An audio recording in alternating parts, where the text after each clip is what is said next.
Thank you, Todd. I'm sure all three of you will have plenty to talk about today. As you see, the pace car is off. Corey Heim, Lane Riggs will lead the field to green as they come through the official start zone. Green flag is in the air for the first time. We're racing at the Charlotte ROVAL. Oh, sideways around Lane goes Riggs. Lane Riggs right away. And Heim in the wall. Heim in the wall. Grant Enfinger issues as well. Yeah, and it looked like Grant Enfinger got loose and got the 34 tank swap in there. But we've seen this so many times here in turn one, Joey, and these guys have not been into that first corner. It's so easy to slide the tires and things happen right there really, really quickly, but it's easy to do. There's just not a lot of grip into turn one. And you see that fender rub. That's Corey Heim there in the back with that fender rub. He's going to have to pit and fix that. Look at that damage. Unbelievable turn of events here. The drop of the green flag right down into turn one. Watch this. Let's look and see what happened here. You're going to see the yellow truck of Grant Enfinger try to get to the bottom, and it looks like he just was not clear, and just kind of chain reaction up to Corey Heim. Here we have a good view. Watch that yellow truck turn into the right rear of Lane Riggs. Yeah, and he was way more committed with more speed right there to turn down in that lane and just misjudged it right there and got into the back of the 34 truck and took 3 championship contenders into the fence right there. A lot of damage for Grant Enfinger. You saw on that top screen. Meanwhile, Brent Cruz out front. Kevin, we watched him in practice earlier. You really thought this was probably the best contender next to the 11. Yeah, well, same team, right? So right. You know Brent Cruz's background, and you see Corey Heim here on pit road with a lot of damage. And here he thought he was going to avoid the chaos by getting the pole today. Lane Riggs on pit road, fixing his damage. And this is obviously going to hurt their chances for stage points right off the bat here. A lot of it looks cosmetic on these trucks. I say that, I mean, these bodies they're steel bodies. You got to push them back and all that. It's going to be tough. Yeah, and you're going to use your extra set of tires right here, so it kind of eliminates your strategy. I guess you can put the other ones back on if they don't have any damage. Ben Rhodes, Ben Rhodes. huge hit.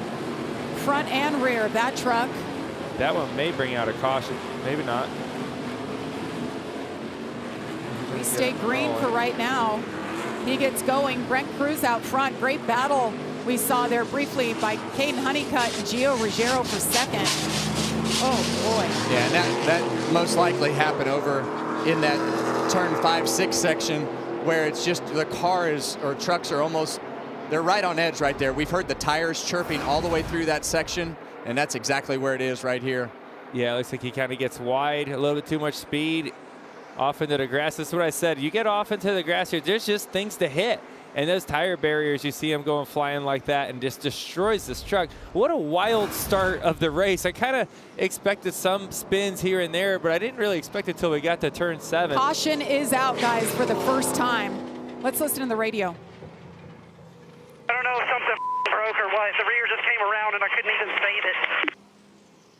Yeah, and a lot of times, Joe, you know this, that turn 5 corner over there is super slippery. If you miss the entrance by a foot, it never turns and the back just comes out from underneath you. Yeah, I mean, it's a tricky corner. I mean, every corner here is really tricky, and there's not a bunch of grip. And yeah, I think some of this is, hey, first time the truckers have been here, you know. And it's not practice. It's a lot different. Right. Drop of the green flag. And sometimes you're used to clean air from being in practice, and now you got dirty air in your truck, and you're going to the break points that were good for you in practice or qualifying, and then you get into the race where you don't have the downforce.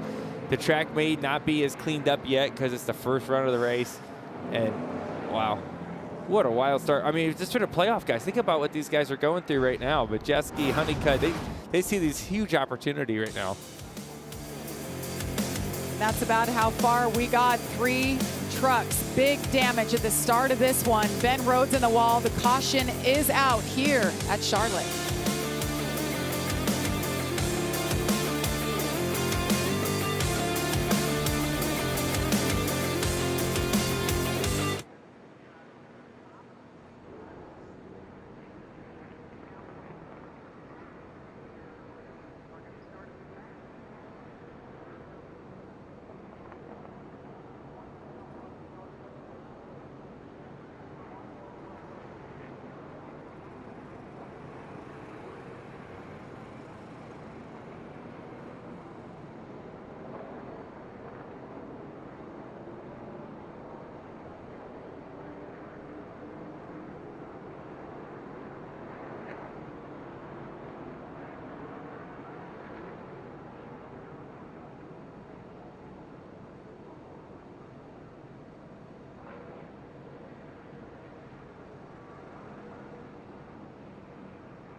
Repairs ongoing. Let's just use a baseball bat. Barabon, whatever it takes to clear that tire. Copy him right here. For Lane Riggs.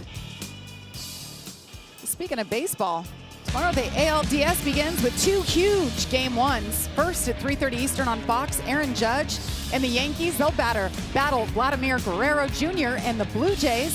Then at 8 on FS1, the Tigers take on this year's home run king, Cal Raleigh and the Mariners. Game 1 of the ALDS tomorrow on Fox and FS1. A lot of baseball coming up, a lot of football, but we have a lot more racing to go, guys. We're under caution on lap number 2. Let's get an update, Todd. Yeah, the 34 Lane Riggs. Good news, it's just cosmetic. They were in here taping up the left front corner, trying to get the fender pushed out, but it did not hit the front tires. They feel like the toe was fine, so hopefully his truck will be just as fast as it was in practice. Well, Todd, Grant Enfinger, one of the drivers involved in those early incidents, came on the radio, sounded a bit dejected, saying, I guess I just screwed up. I will need to apologize to those guys. They also came down pit road for repairs. You can see the left side, a significant amount of Barabon on there. Also had to make clearance for those tires.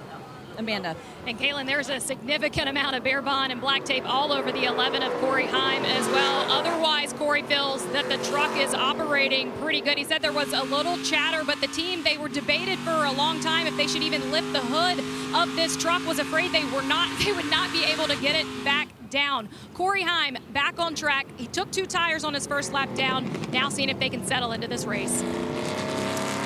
Unbelievable turn of events here at the start of this race.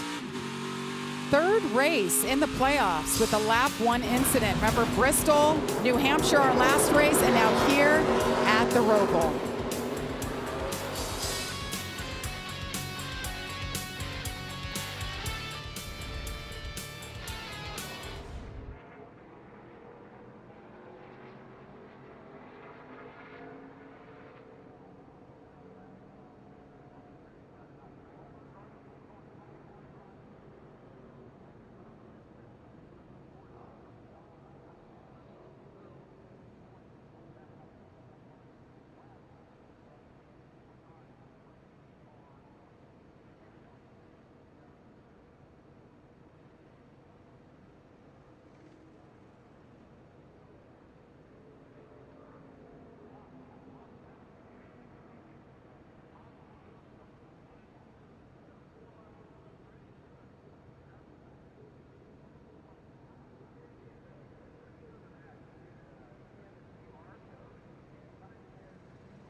We continue under caution for the first time here for the incident involving the 99 of Ben Rhodes.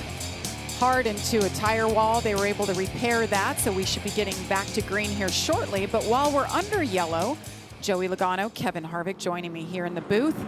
Let's take a look at our Craftsman track description. Yeah, this is a very unique racetrack, 2.28 miles long, 17 turns, 11 left-hand turns, 6 right-hand turns.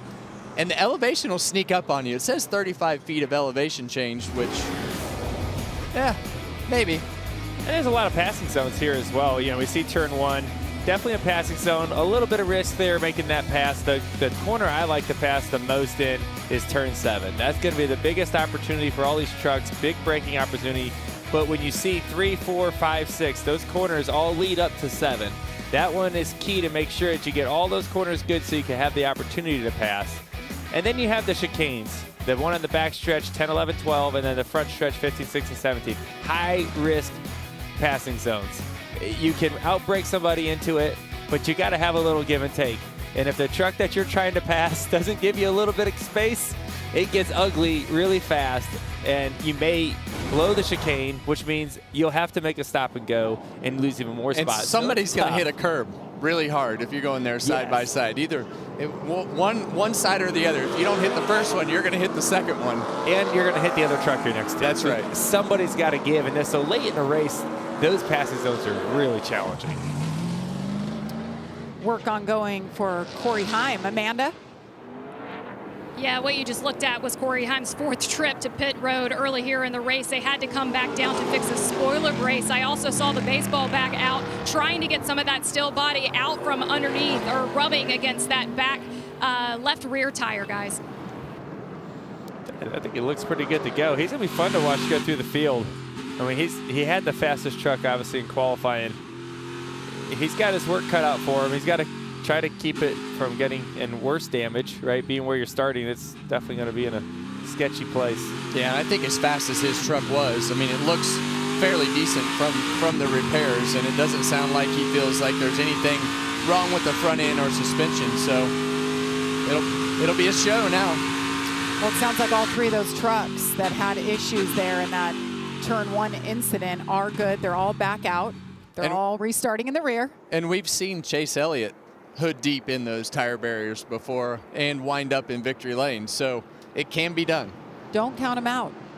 And meanwhile, we talked about Daniel Hemrick. He started in the back of the field. He's already made up quite a few spots. He'll restart 20th here. Well, everybody's had a shot at turn 1, so hopefully they've figured out where their braking zone needs to be, but we're going to find out. Here we go, the Echo Park Automotive Restart Zone. Green flag in the air again. Ease their way into turn 1. Much cleaner that time. So far.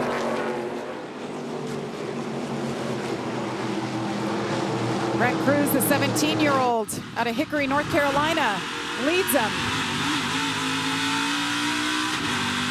On board with Ty Majeski right here. We've covered his issues with his truck bouncing all over the place. The front tires coming off the ground, not turning good, caster wobbles. They had all kinds of issues in practice. It's one of your favorite spots to pass, Joey, right there. It's just tight, right? And the way they get the track set up there, you'll see it later in this race too. It's such an open entry, and so you want to arc that corner out, but it just opens the door for someone to dive bomb you into there. It's dive bomb city, Joe. It's tough. Is that what they call it? Dive bomb city. Yeah, it's a city. That's right. It's a popular city. Nice battle between Josh Balicki there in the 41, Tyler Ingram in the 18. Balicki was impressive earlier, not a regular Truck Series driver. You see Parker Klitterman right there on the outside. And you see what happens when you go through there side by side. The 18 truck wound up on the outside in the middle of that chicane, and it's super difficult to get the back tires to drive when you're out wide and you got to turn back the other way for the wall. So cost him another position right there. Instead of giving up one, it cost him one extra trying to race. Parker Kligerman knows how to find victory lane, knows how to get around a road course. Running 7th right now, Timmy Hill around. Never know we get by Timmy here. He just stopped in turn 17. All right, gets it refired. See what happened here. Oh, it just looks like the Dawson Sutton there got in there and got into the back of him and turned him around right there.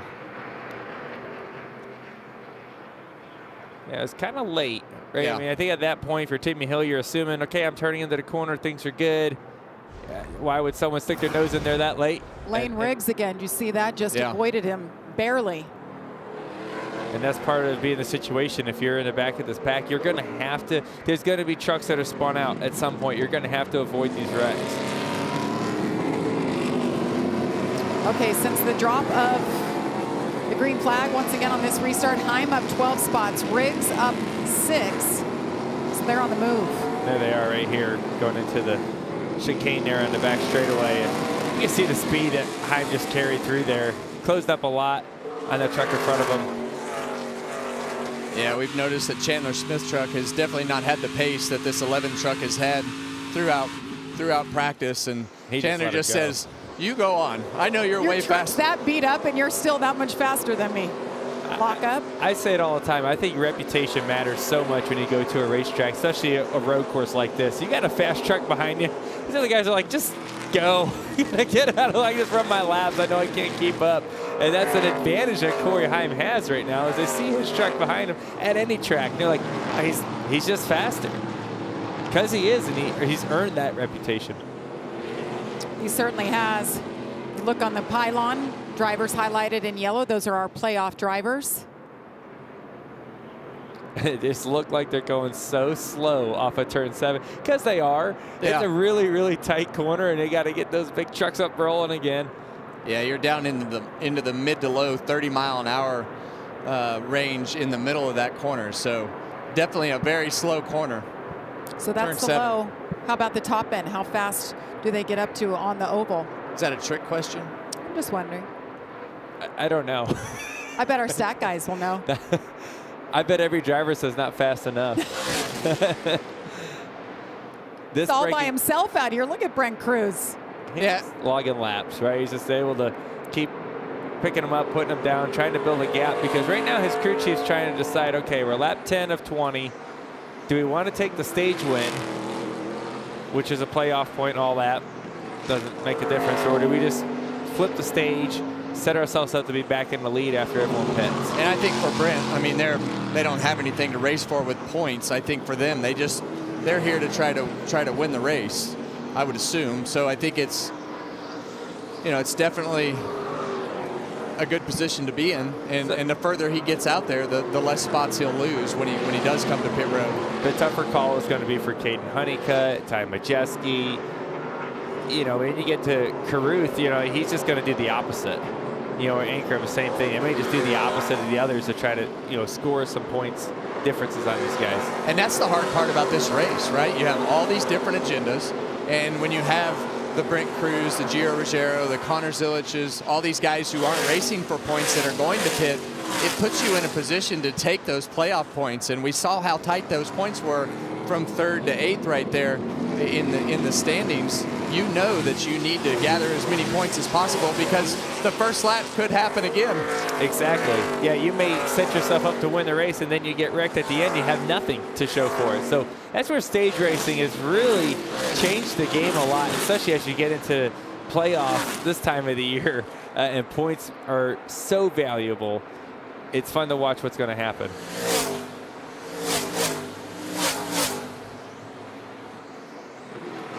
Brent Cruz with about 3.5 second lead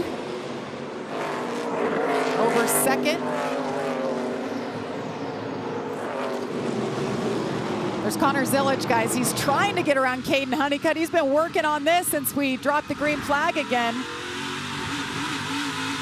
This is a fun view.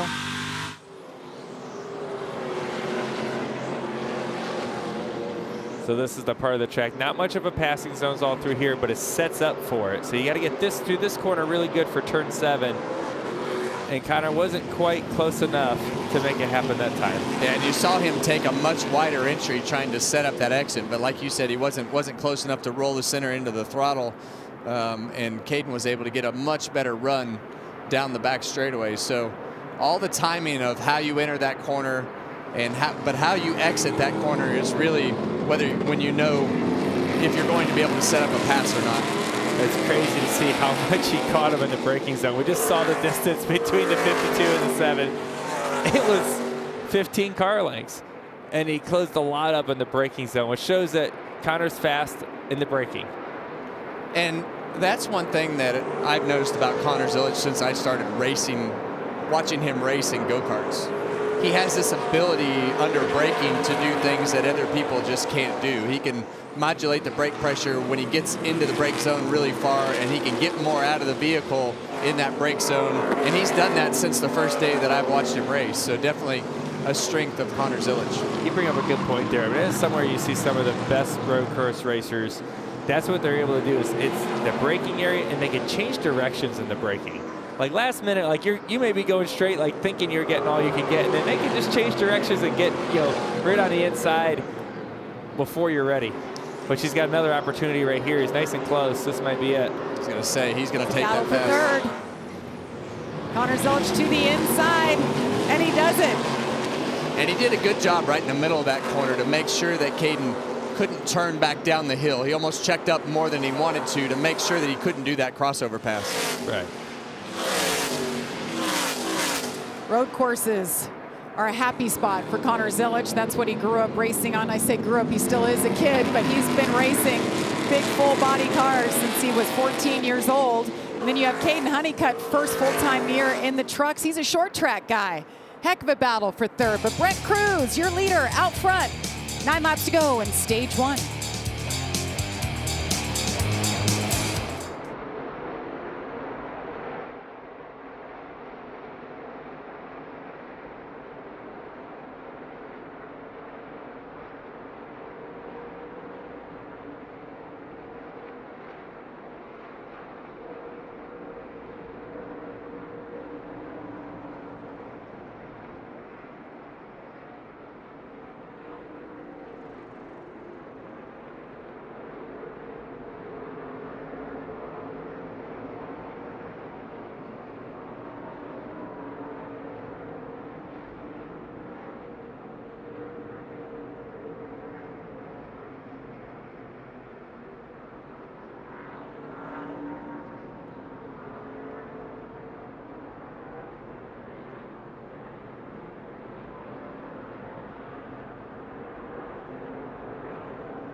Welcome back to Charlotte Motor Speedway. You're watching the ROVAL. Brent Cruz continues to lead after that turn 1 incident on lap number 1. But guys, the trucks that we've been watching, Corey Heim is just on it, up 18 spots, already to 14th. I think he's gonna get some stage points here. It's gonna be close. Well, it depends on how they want to play, but all those trucks, you see them all right in front of them. All those points, right? You get some of those trucks, you get into the top 10, you can get a point or two. Yeah, I mean, right there, it looks like he can get somewhere right around the 8th, 9th, 10th, I would assume.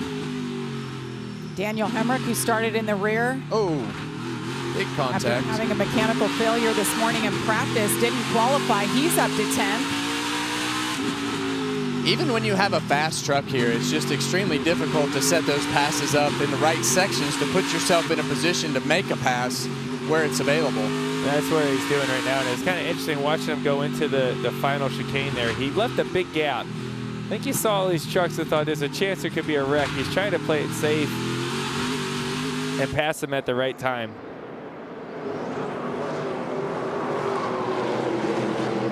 The other thing it looks like, I mean, these trucks don't have a whole bunch of horsepower. They get off the corner just kind of bogging a little bit. Here's an opportunity. Oh, taking a look. Parker Kligerman was one of those guys up ahead of Corey Heim. He was running 6th, up 10 spots, guys. When we were in break, he radioed that something broke, so he is going backwards, already back in 24th. Hate to see that. He was somebody that I thought with a lot of potential. In fact, our own Bob Pucker has picked him for the win today.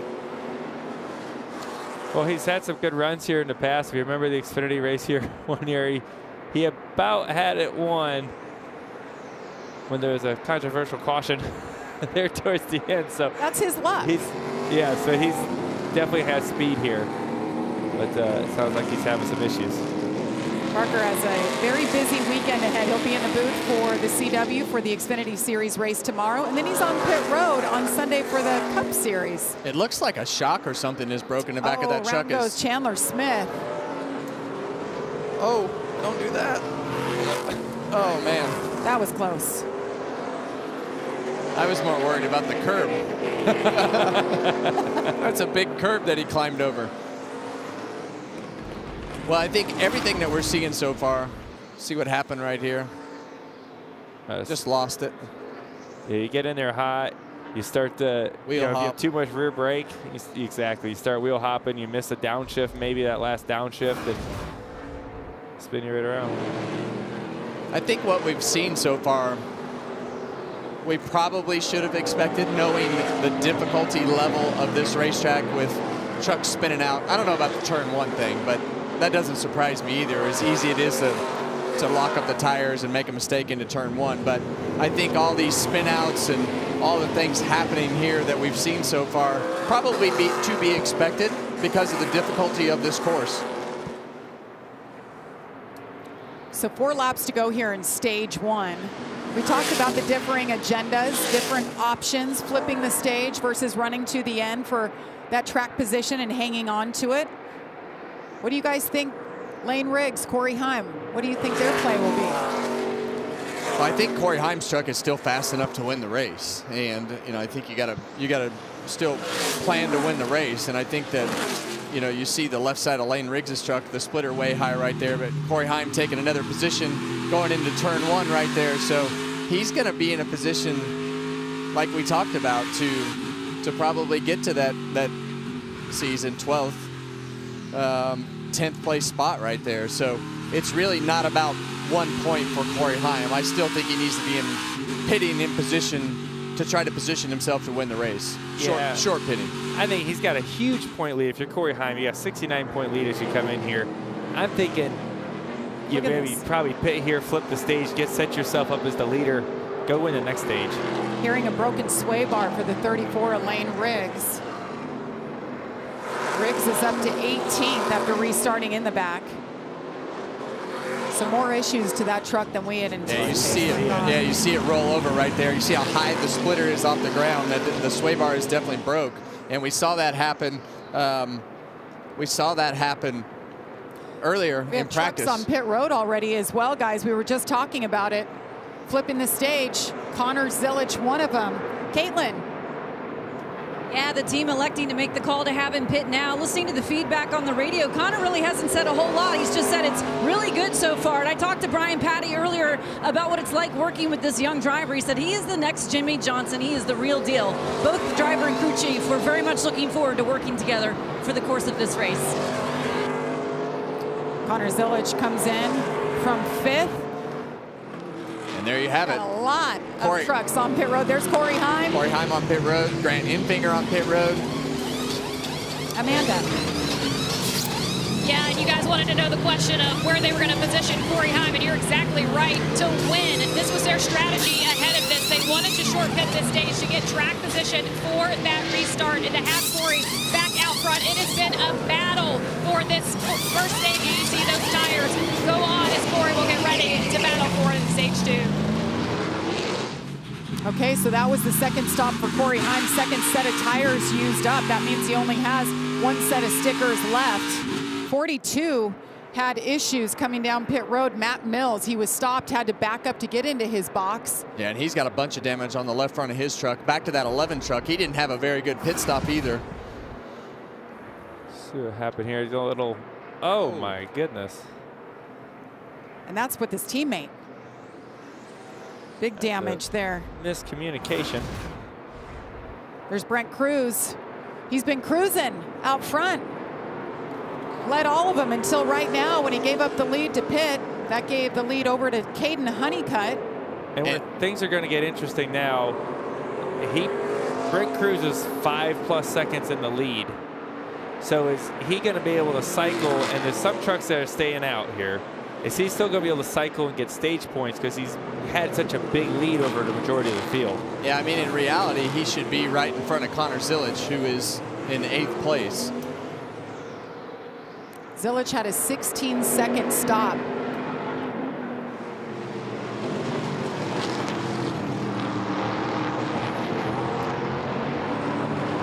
So that's kind of where it is right there. That's kind of the last truck to pit.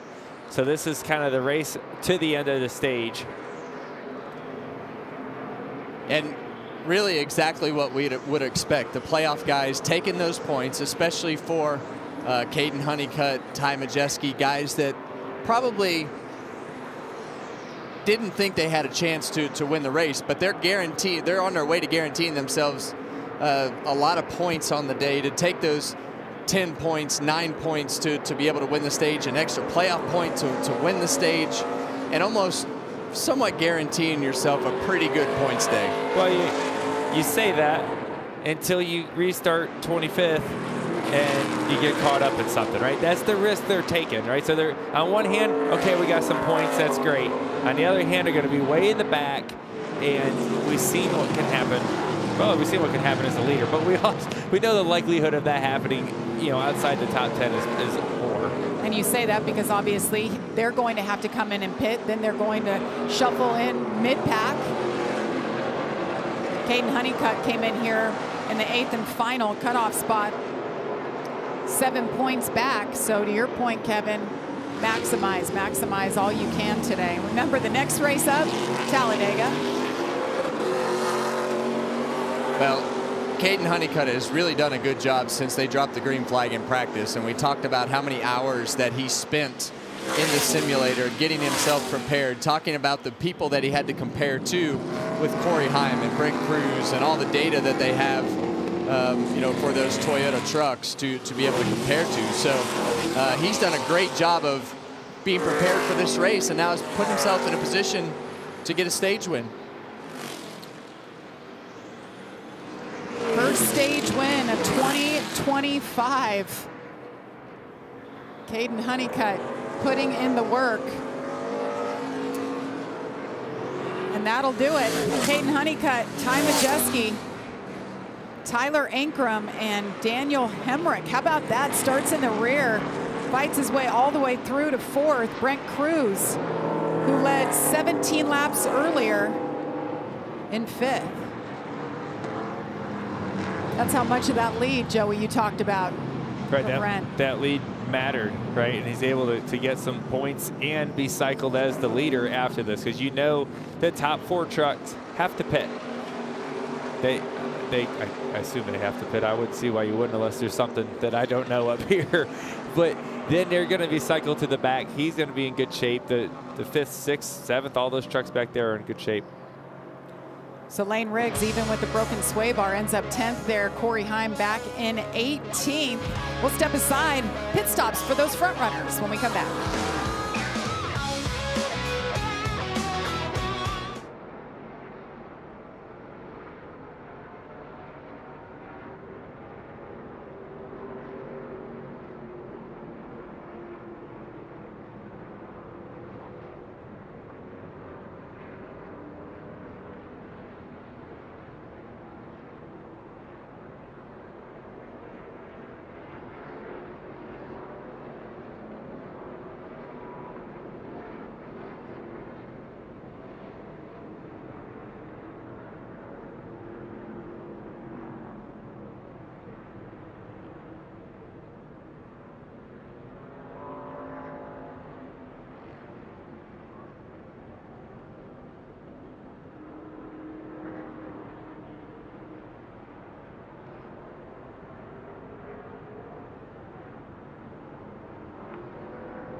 Speedway tomorrow. Cup qualifying, practice, got the Xfinity Series qualifying and practice, and of course the race on the CW at 5 Eastern. And on Sunday, Joey gets to trade in the tie for his helmet. It is the playoffs. They're continuing for the NASCAR Cup Series. That's on USA. Speaking of Joey. This was this morning. You know, Is that how you wake up? When you grow up and you love racing a lot and you build a house, put a racetrack in if you can. This is like the biggest perk of being a race car driver is build your own racetrack. Everybody's trying to have their coffee and enjoy their morning, and there's Joey. This was at 8:30. I'm not sure about your surroundings there. I see a possibility of driving under a pickup truck into a tree. There's some risk, inherited risks there. But it's good cardio. It's good, get fired up for the weekend. I really enjoy it. Joey, There's nothing better than go-kart shape. I tell you what, that is the truth. And we got a couple of little karts, and I race my son out there. It gets a little more physical with him, but it's a lot of fun. Joey, I liked what you posted earlier in the week. You went on date night, so if you're on X right now, check it out. And on Instagram, you posted it That's right. as well. A little date night in how the Logano household. Yeah, I mean, down. listen, I told you guys, if you can build a racetrack, it's probably the coolest thing you could ever build because it gives you a place to just burn the rubber off of anything you got. It's a lot of fun. It's been great. We had a good date night. My wife's a trooper. Here we go. All right, here they come. Caden Honeycutt led 4 laps, pulls into his pit box. Todd. Yeah, 52, Caden Honeycutt gets his first stage win of the year. While other teams were flipping the stage, crew chief Jimmy Villanova elected to stay out, get the stage win, and the 10 points that go along with it. He needs those points in this playoffs because it's tight right there right now. Caitlin? Well, Todd, Rajah Cruz started 18th, was 7th in that first stage. He did say he flat spotted that left front tire. His crew chief said, take a deep breath, get reset. We'll go after it in the next stage. Amanda? Well, Ty Majeski coming in second isn't really reflective of what he was dealing with. He told his team everything is wrong on this truck. They made some tire pressure adjustments ahead of the second stage. He has had his hands full, Amanda. Ty Majeski. I was just getting ready to say, nothing's changed from practice. He's still not happy. Good Daniel Hemrick's team getting it done. Gained 2 spots. It's been a heck of a day for them. A lot of work being done to Lane Riggs' truck. See if they can fix it up.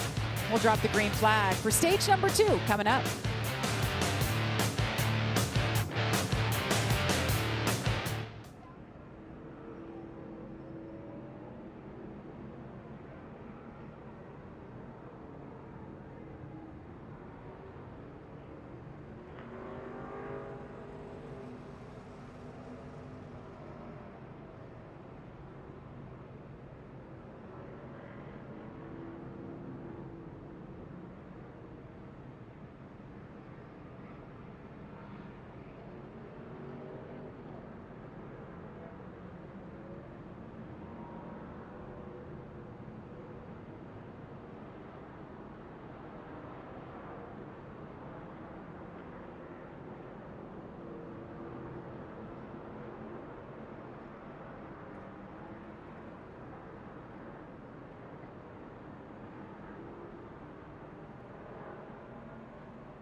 Welcome back to the EcoSave 250. Jamie Little, Joey Logano, Kevin Harvick with you.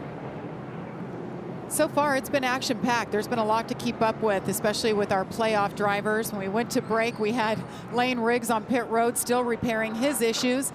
And when all is said and done, there is the stage 1 points. You see Caden Honeycutt maximize, did exactly what he needs to do. He's done it all day. Well, and doing that, he's put himself to where he's only 2 points from the cutoff line.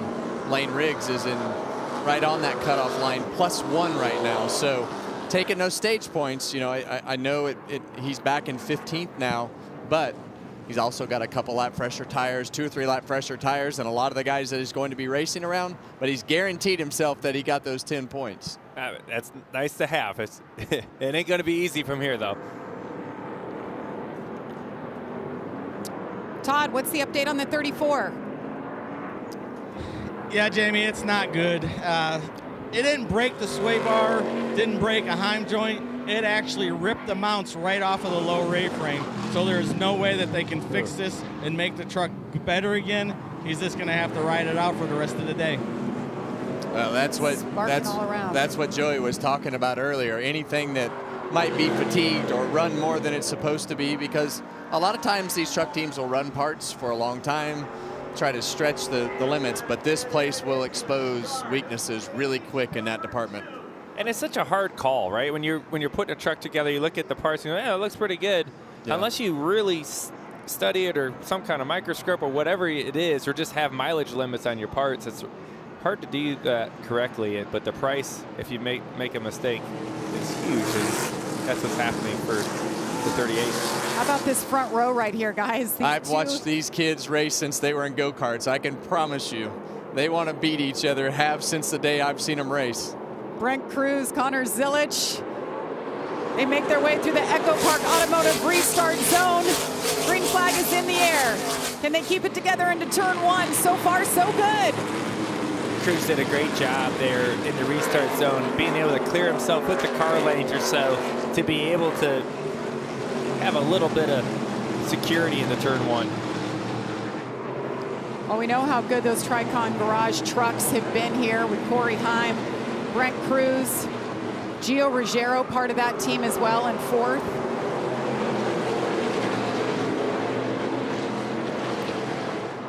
Well, they did a great job on this restart through turn 1. Now we're over here in Dive Bomb City. Oh, yeah, there we go. Jake Garcia goes around. Just park it there and let everybody get around. Well, that corner, like Joey said earlier, just opens up right there. And a lot of times what happens is somebody will dive in to pass in the row behind you, get in there a little bit too hot, and then you're the guy turning into the corner and you get turned around.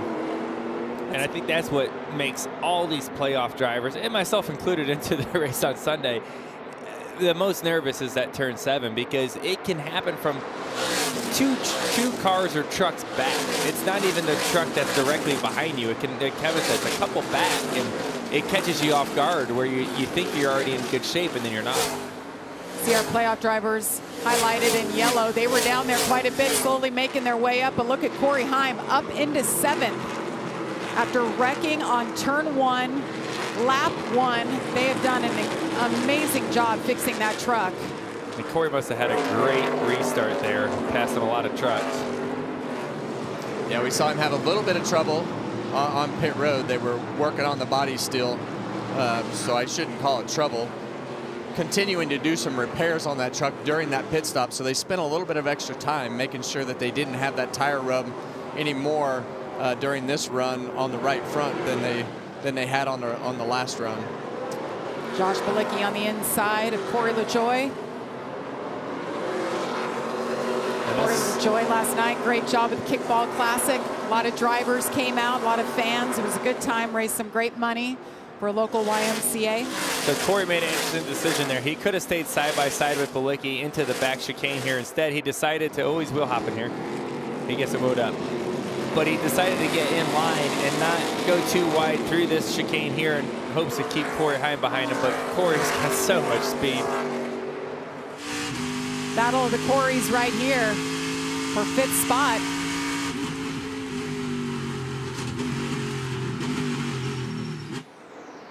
and Heim does it. Yeah, and that 77 truck is still on his original set of tires there. They had a little bit different strategy, got themselves some track position. Corey Heim got his second set. Well, I guess he would actually be on his third set of tires that he is on right now. But I think as you look at that last stage, the only way that you would probably want to put another set on is if you were trying to go from being in trouble, starting in the back of the field, trying to get back up into the middle of the field. I don't think you're going to win the race putting an extra set on in that last stage. Grant Enfinger in 9th, trying to hold off Caden Honeycutt. Honeycutt led early, or earlier, led 4 laps of this race. Tanner Gray trying to work his way around the 38. Is that Dive Bomb City, Kevin? It's very inviting. They put it right in front of the fans right there. There was a reason that corner got designed like that. Marcus Smith knows what he's doing. That's right. You can see it great from the grandstand sitting down there in turn 1 of the NASCAR Oval. So here we go into the back chicane, drag race, trying to outbrake each other. They're going to have to go too wide through this thing unless somebody gives. A lot of give and take through there. Everybody kind of gave a spot just to get through it. Yeah, you saw Ty Majeski back up right there and make that hole because it is really difficult. It's better to lose 1 spot than get yourself in a bad position to lose 2 or 3 more. Ty Majeski riding on board right there, back in 14th, just saying all day, basically, there's so much wrong with his truck. He's not comfortable, not happy with it. He's been bouncing all around, but he's hanging tight. Hanging tough right now. And when that happens, you just want to grind it out, right? Like there's going to be more mistakes made. There's going to be more things happen as we get towards the end of this race. You know it's not perfect. It stinks as a driver as you see some damage on the left front corner of that 19 truck. But it stinks as a driver to have to grind it out when you know it's just miserable to drive. But he can still get a 5th to 10th place finish with that truck. Well, and the way things are going on right now with a lot of these playoff trucks, just staying around is going to be a pretty good points day when you look at what's going on with Riggs without the sway bar. 16 goes around. That's Chris Wright. That's a tough part. You get spin out here or whatever, and you want to get going, but you see all these trucks coming at you. Like, am I going to turn into oncoming traffic? Some people do. Yeah, we saw. Couple other issues. Ooh, see the 50. Oh, man. There's water in those signs. Yeah, that was Dawson Sutton that hit the sign right there. Watch the sign explode here. And I think that was Timmy Hill trying to get even from earlier. Remember, Dawson Sutton spun him out earlier. And then here's the incident we just saw with the 16 turned around. Had a little help from Jack Wood. Yep, 16 will be looking for 91. Will Rogers in the 20 gets around him. It's not a great place to try to pass someone there anyways, because you're heading through into a right and then you have a sharp left after that. You kind of want to set yourself up for the braking zone into turn 7, which is the left-hander after he just got spun out. Meanwhile, up front, Brent Cruz is enjoying his drive. He's cruising. Yeah, and we talk about, you know, Brent Cruz being really good on the road courses, and you see just those Tricon trucks are really good as well. And I think we have to give them a lot of credit as you see Brent driving away from Connor Zilic, who we know is spectacular on the road courses as well. So, you know, Corey Heim up to 3rd. So he's going to have to deal with his teammate before this is over. Heim is pretty incredible, but like you said, it's going to be tough to get around these guys. I mean, Brent Cruz has all the data that Heim has. You know, he has those sim sessions. He can sit in and listen to him and listen to the feedback, the questions, things that Corey needs. And as a driver, yes, that is helpful, right? To hear from the guy that's out there winning all the races, and the teams can work together. Their cars or trucks are parked right next to each other. They're building, right? They're building everything right next to each other. But there's still a part of being a race car driver where you just got to get out there and do it, right? The only way to learn some of these things is just making laps and being out there and racing and learning some things the hard way. There's only so much data you can look at. is helpful, but it's not everything. No matter how good you are, Yes. no matter how fast you are, how much talent you have to get out there and just do it. I was listening to Shane Van Gisbergen the other day. He was interviewed about, how he is so good. He's just amazing on road courses. He said he doesn't like simulation when it comes to road courses. He said, to your point, Joey, as a race car driver, I just need to feel it. I need to feel it and understand it, and what I'm seeing, it just can confuse the process. So he's more comfortable showing up here at the ROVAL and feeling it. Well, we heard a lot of these truckers today say, wow, the bumps are way more than we thought at the sim, or my braking points are a little different than I thought they were going to be when I got here. It's all they have, though, right? They've never been here before. A lot of these truckers have definitely never been here in a truck in particular. So all they have is simulation to go off of. So they're going to use that tool as much as they can, but it just has a limitation to where you can't just live and die by that. There has to be some other factors when you're making decisions. And a lot of that is just the visuals for me were always the thing that I was able to memorize. I was able to memorize the shifts, the brake points, and a lot of those things that you might have to adjust a little bit when you get to the track, but I always felt a lot better from the simulation, just getting there and knowing where I was going, and then you get into that track rhythm of being able to understand the bumps and the differences of your simulation. Let's listen to Daniel Hemrick's radio. Come on. There will not be a rub, but I do have a broken fender on the left front that's going to hurt your front down just a touch. We're making a patch piece. The tire is fine. It will not rub. It's good. No, I'll go fine there. I'll go fine now. So that's good news. Daniel Hemrick, even with that damage there, everything feels fine. Back in 14th, he's got his sights set on his teammate. Yeah, and you heard him talk about it sounded like the 18 not being very smart. So I'm not sure what happened, but it sounds like that might be what caused that fender damage. And going back, Joey, you talking about that's all they have. We don't test. You show up the day of. This was it today. These drivers, no matter how much experience you have in a truck or if you have zero, you have 50 minutes to figure it out. And we had 3 cautions, Kevin. They brought out the red, so that cost time. So they didn't get even their full amount of time to dial this place in. As you see Ty Majeski off there. Well, I saw him going into the rear chicane there too wide. I think it was with Roger Cruz. I wasn't sure. And it looks like I said, someone's got to give. I think we'll have to go back and see if we get a replay of that. Majeski back in 15th right now. Meanwhile, Brent Cruz continues to lead out front. Majeski's manhandling it. It's been fun here. Stay with us.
Welcome back to the NASCAR Craftsman Truck Series, live from Charlotte Motor Speedway's ROVAL.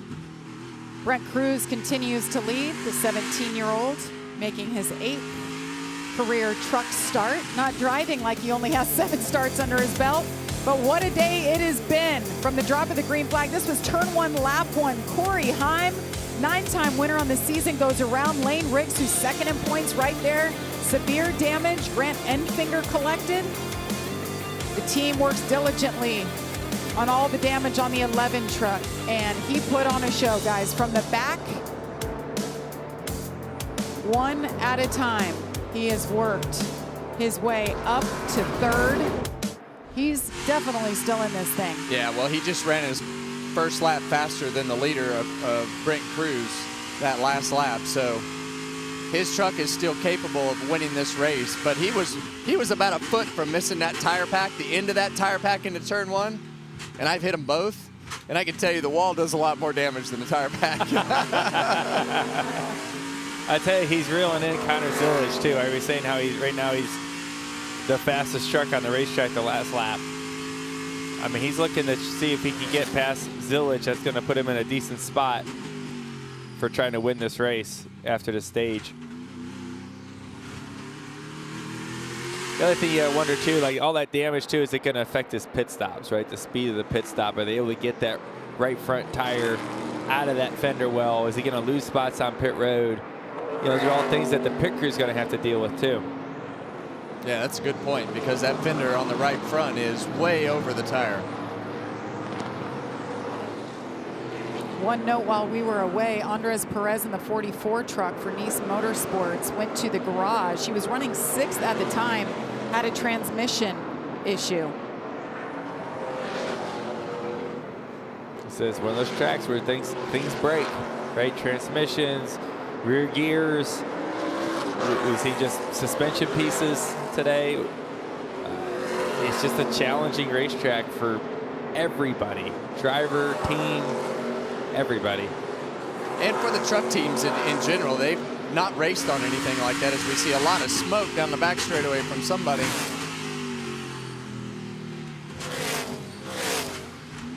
Watch the feet here of Corey Heim.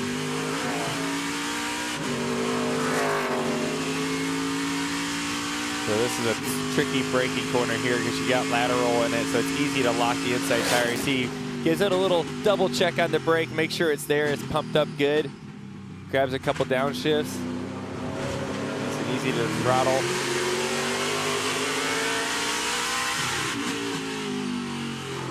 There's always that security hit. I don't know if you do that, Kevin, or used to do that, but you just give it a tap, make sure she's still there before you barrel it into the corner. It's so interesting with these, you know, hanging pedals compared to the floor mat pedals that are in the next-gen car, and how tight that brake pedal is in the next-gen car. It was so hard to break that habit,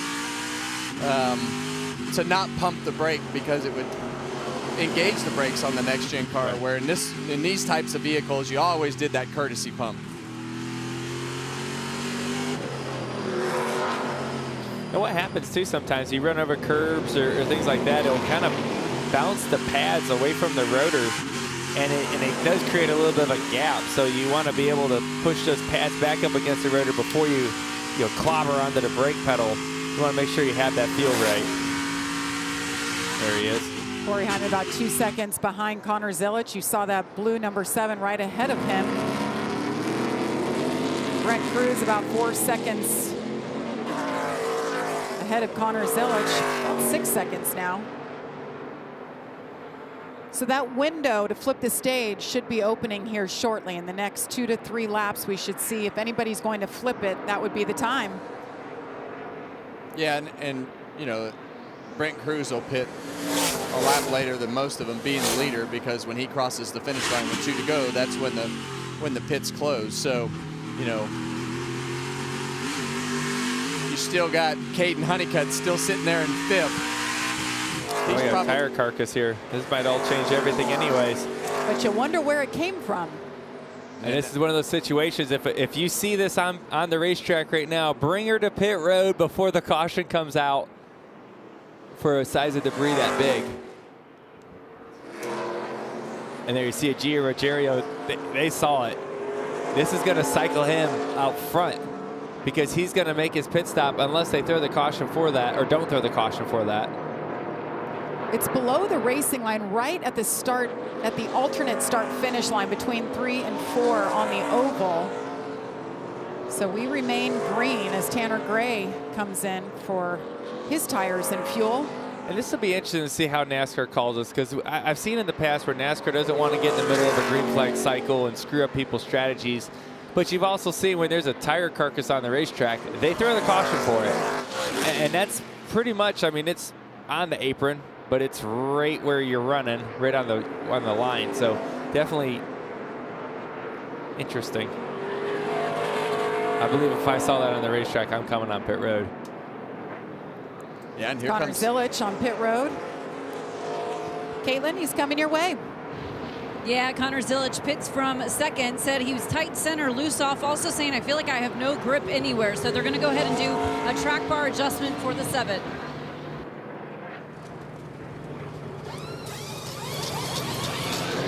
.41 Connor Zilich. Yeah.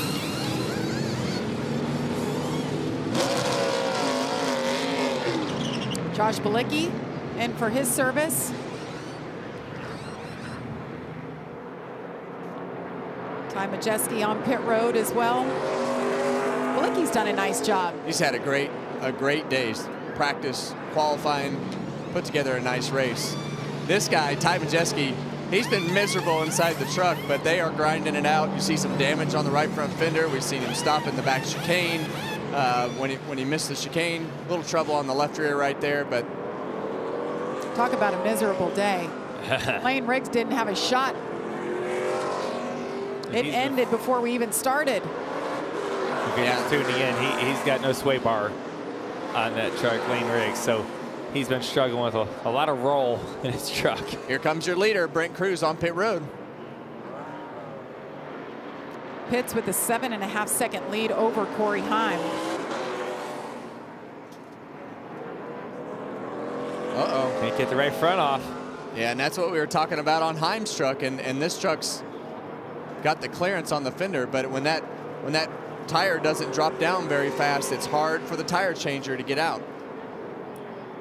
Pit board sign, little rocket. Well, you always had the happy face. Amanda. Yes, the pit's over the wall on the right-hand side of that truck. You see them pulling out that fender as you guys were concerned about getting that right front tire on there. You know, it is not a good-looking truck, but as they say, don't judge a book by its cover. This could be a winner yet today, guys. Absolutely. He has been through war and back, from the back to the front. He pitted from second. So Caden Honeycutt right there is your leader. And I think we talked about this earlier about putting themselves in the middle of the pack. They didn't have any issues on the restart. Now they're in that same position again to be able to take a stage win, gather another 10 points. And right now, you know, the way that it stands, the 34 truck is actually on the outside looking in. And Caden Honeycutt keeps making up those points, but we'll see how this cycles around when they come to pit road and we see all the points as they run then. But he has made up a ton of points, and Lane Riggs came in with a 22-point advantage, and with his sway bar braking, that is exactly what he didn't want to see, was to give up those points and not score any stage points with a really fast truck. Yeah, Caden Honeycutt's going to, you know, get through this lap. He's going to have 20 points just in stages alone. He's put himself in a pretty good spot. Yeah, he'll cycle, like we said, he'll cycle his way back, and then he'll have to fight his way back up. But when it comes to just maximizing the day, how many points did I score? I don't care where I finished. How many points did I score? Caden Honeycutt, Infinger, Caruth, these guys, Hemrick as well, they're going for the max points day. Caden Honeycutt got the stage win earlier, first stage win of the season. Looking to pick up his second one here on the final lap of stage number 2.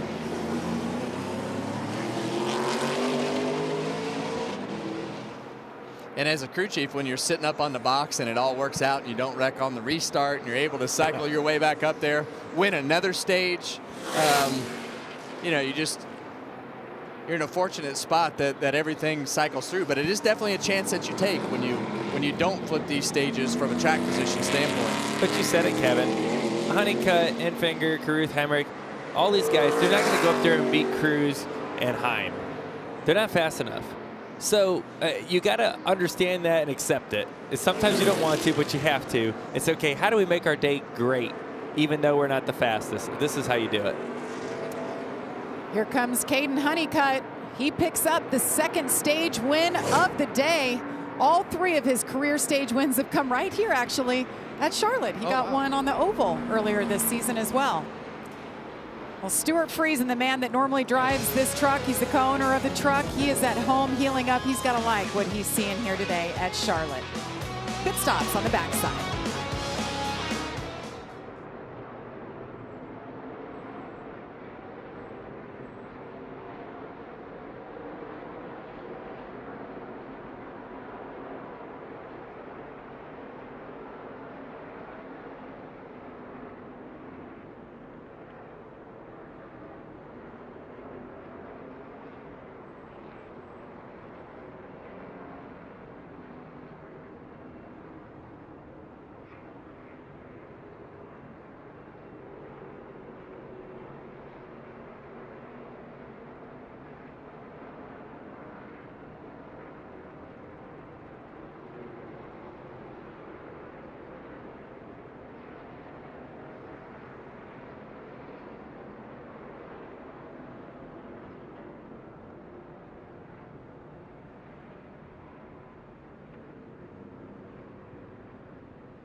Big Noon is back in Ann Arbor. Michigan's own El Presidente is leading the charge. The pregame party starts at 10 a.m. Eastern.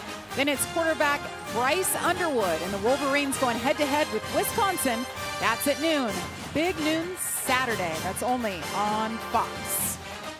Of course, El Presidente, Dave Portnoy, his dog Peaches. They have a great show on Saturdays. We'll be looking forward to watching that tomorrow. Meanwhile, back here at the ROVAL, getting ready to drop the green flag on stage number 3, the final stage of the day. And what is this? Parker Kligerman, we talked about him. His day was over. He had issues, had to go to the garage, and he is on standby. And Parker's been a pretty good standby driver. If anyone remembers the Xfinity race in Daytona, he got in for Connor Zillage, and yeah, he won that one.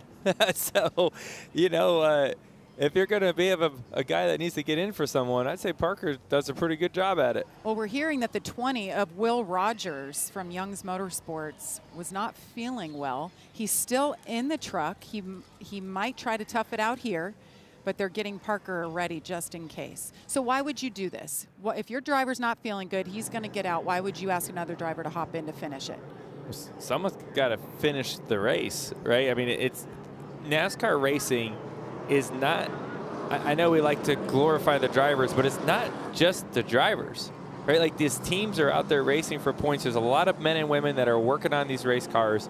And right, if you're not up for the job, right, you're not feeling good, it doesn't mean the car is parked, right? Like you got to put somebody in it. The race must go on, right? You got to put somebody in it. And, luckily for them, Parker's there on the sidelines, which is a great driver if you're going to have to do this. He's a super sub. We saw what he did at Daytona not too long ago. Connor Zilic broke his collarbone, started the race, had to get out. Parker finished the race, won the race, but he doesn't get credit for it because Connor started it. But to your point, Joey, the team gets the points. You finish it up. If Parker can make up a couple positions, that's extra points for them.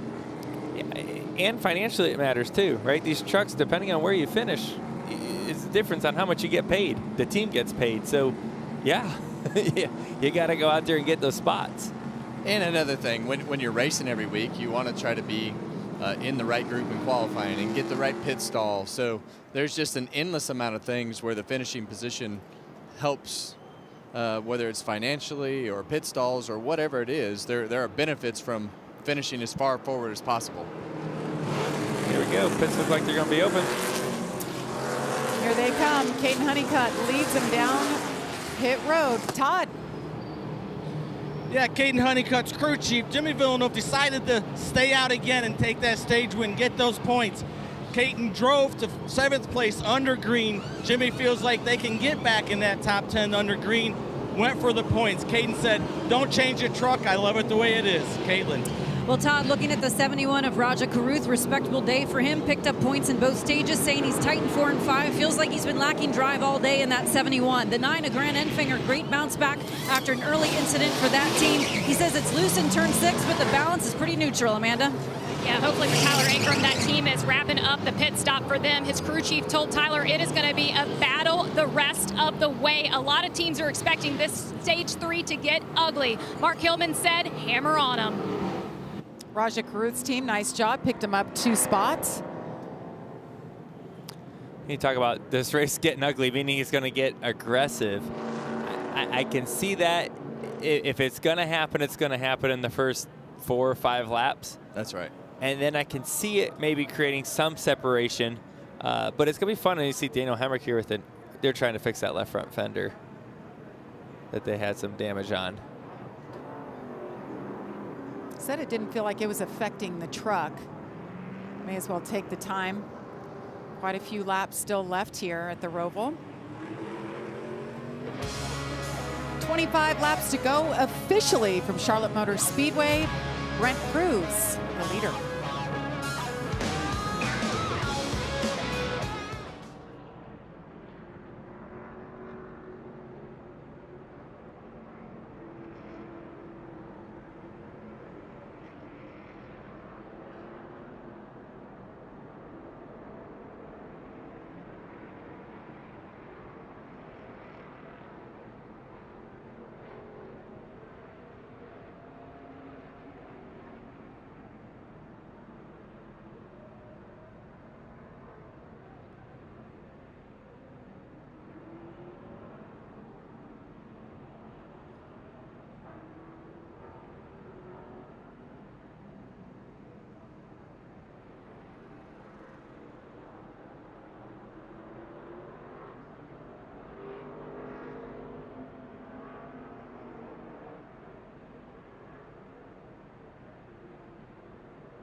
Welcome back to the Charlotte Roval. Jamie Little, Kevin Harvick, Joey Logano with you on pit road. Todd Bodine, Caitlin Vinci, and Amanda Busick.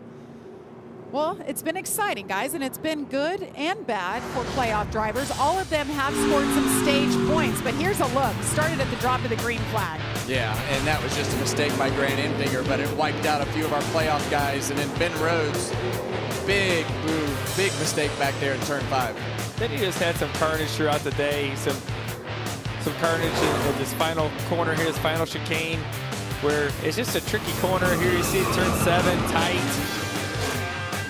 A lot of running into each other. Yeah, a little payback right there from the 56 to the Dawson Sutton truck there. He got even. Found out that there's water barriers holding those boards down. It's exciting.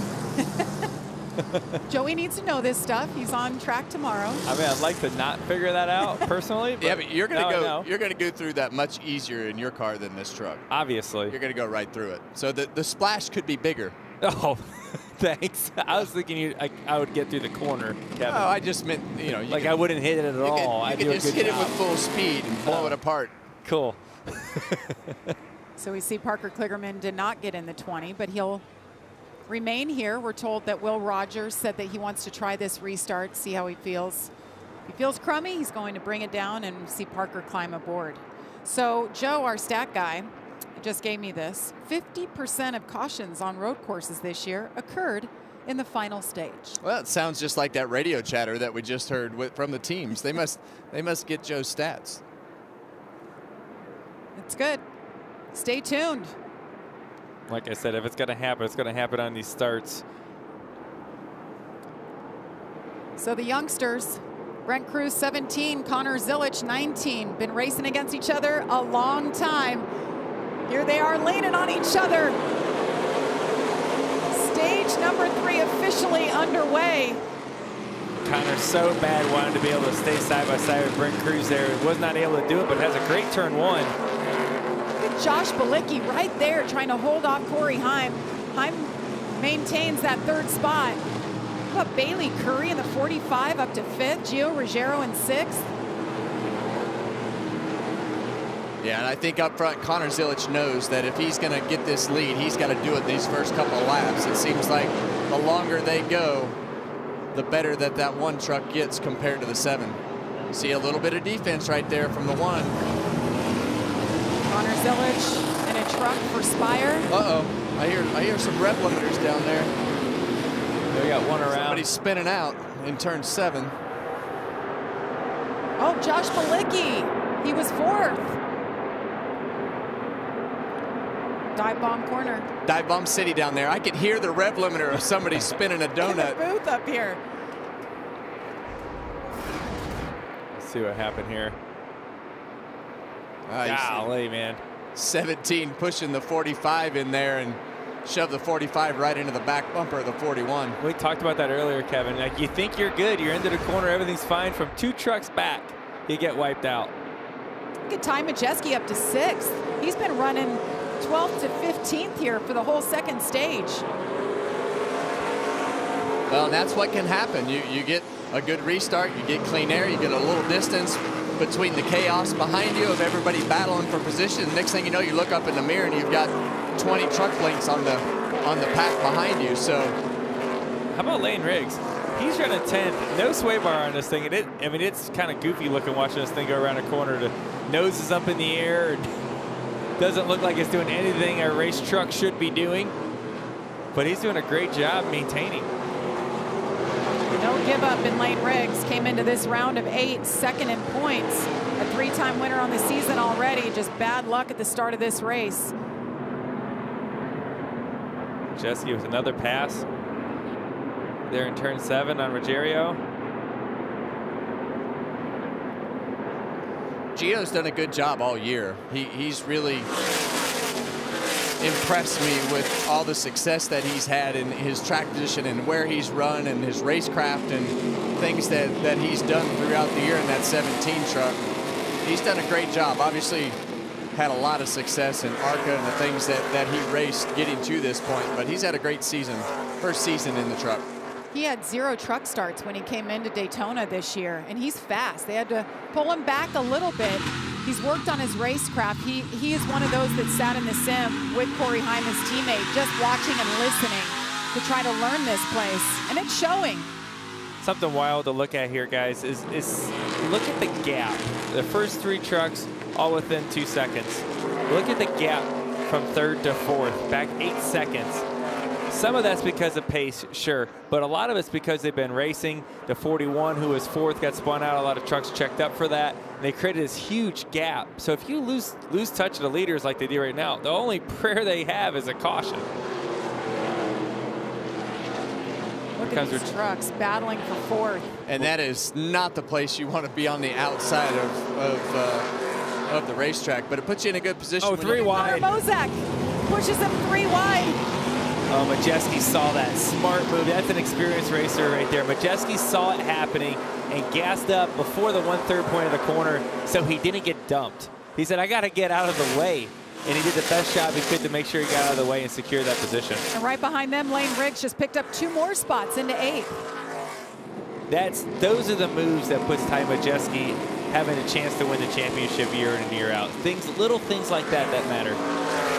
Well, sometimes the best defense is protecting yourself and putting yourself in the right spots and not just saying, oh, he got in there too far. But when you can anticipate those types of things and prevent them from happening, that's good defense. Corey Heim closing that gap to Connor Zilic. Great battle up front, the top 3 spots. 20 laps to go from Charlotte.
Battle was heating up for second when we went to break, and Corey Heim did it. He got around Connor Zilic to pick up 1 more spot. 18 laps to go, 1 spot remains. You guys think he has enough to get around Brent Cruz at this point? I don't. Yeah, we'll see how the pass is made here. Oh, really aggressive braking there. Well, you see Connor's real wide there, like he kind of missed that corner, opened up the door some. Made sure he cleared him. I just, I think that he and Brent Cruz can trade laps. I think that Brent is faster on more laps than not. So that to see him make up a couple seconds, a little over 3 seconds at this point, it's going to be tough to do without a caution. Yeah, I'd agree. But we've also seen Corey Heim do things like that before. Yeah, and I think that we'll be able to see how fast his truck really is over these next couple of laps and get a better gauge on it. But it's a tall task to make up 3 seconds. We see Corey Heim, I feel like something he does really good at. I mean, he has a fast truck and he goes really fast. He's got great pace, but sometimes he doesn't, and he has to just fight some adversity throughout the day. He does a good job at fighting through, maximizing the day, and still giving himself a chance to win. And you see that again today, right? Wrecked on the first lap, was able to score points. You see the damage on that truck. Obviously, it's not as good as new. And he's still running second, and we're talking about him possibly winning this race, right? Whether he runs him down or takes a caution, whatever, his name's in the hat of possibly winning this race. That's just good race car driving. I feel like that's how we describe you. I feel like you guys just grind away and Find a way. Find a way. Keep grinding. That's right. Keep yourself in position. You just never know how the end of these races are going to work out. And if you're there, you got a shot. Right. We talk about it all the time. NASCAR racing is very unpredictable. It's not like other forms of motorsports where, you just kind of can see what's going to happen because there's not that caution out of nowhere that can happen, right? Like you see this happening right now, and it seems pretty calm. All it takes is one truck to blow a tire. Maybe that pink truck right there pops a tire and leaves the carcass on the racetrack. Maybe, right? Maybe someone makes a mistake. You just don't know, and that gives you the opportunity to go get it. How often do you have a perfect truck, perfect pit stops? Rarely. I mean, rarely do you have a perfect day. And Corey Heim has had some perfect days, but a lot of them, they've had to overcome adversity. They haven't been perfect, but they just get the job done. They don't give up, and they find a way. Well, I think that's the important thing that they obviously understand about racing is things are going to happen. And if you have a meltdown every time that they happen, instead of analyzing, adapting and adjusting and fixing the problem and getting the most out of it, then you're going to have a lot of bad days that just are always bad instead of a recovery on some of them. Raja Caruth, Jake Garcia back in 12th and 13th. Yeah, Raja was able to make up a lot of time there. You saw Jake kind of smoke that left front tire into the braking zone of that final chicane. Allowed Caruth to close the gap, put that pressure on him. And that's a lot of road course racing as well. You just got to put the pressure on these guys. You get close to them, you get them looking in the mirror, and then as they go into the braking zone, they're defending, they're slowing down, and they can't get away anymore. So that's what Caruth's doing right now. He's pressuring Jake Garcia, and he's got the opportunity. Here goes Raja Caruth. Can he make this? Oh! Jake Garcia, and around goes Tyler Ankrum. You know who's missing from this battle is Grant Enfinger. About 3 laps ago, we were looking at Grant Enfinger battling with Raja Caruth. Jake Garcia, he's fallen back a few. He's back in 16th.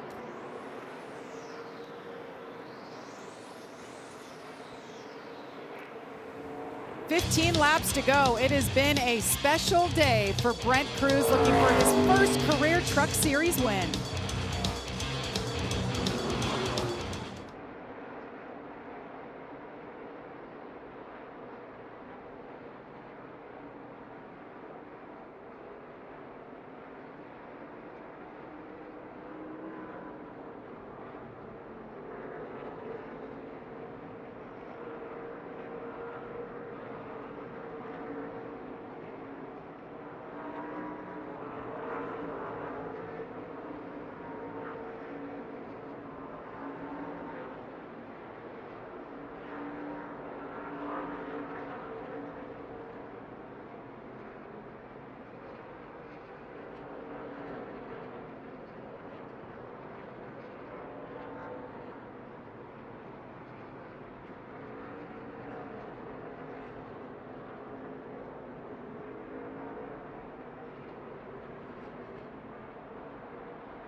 Brent Cruz continuing to do what he's done all day, just cruising out front.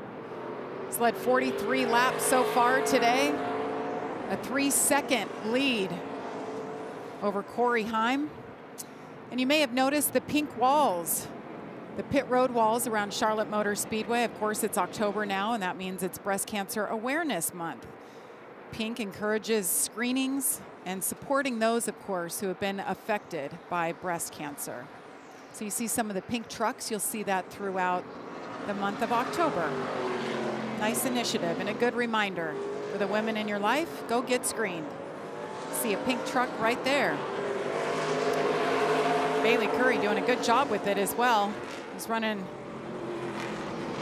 in the top 10 for a bit of this race. Hemrick's doing a good job working his way back through the field up to 15th. Remember, he took some extra time on pit road to fix that left front fender.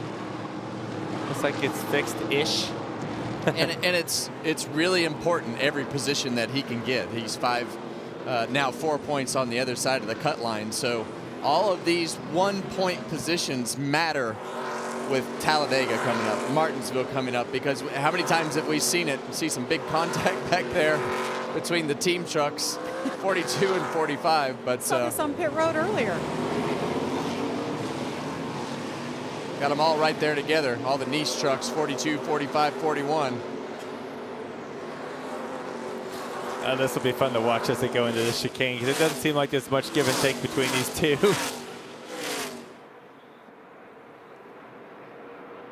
It's not going to be here either. Looks like they're going to sort some things out.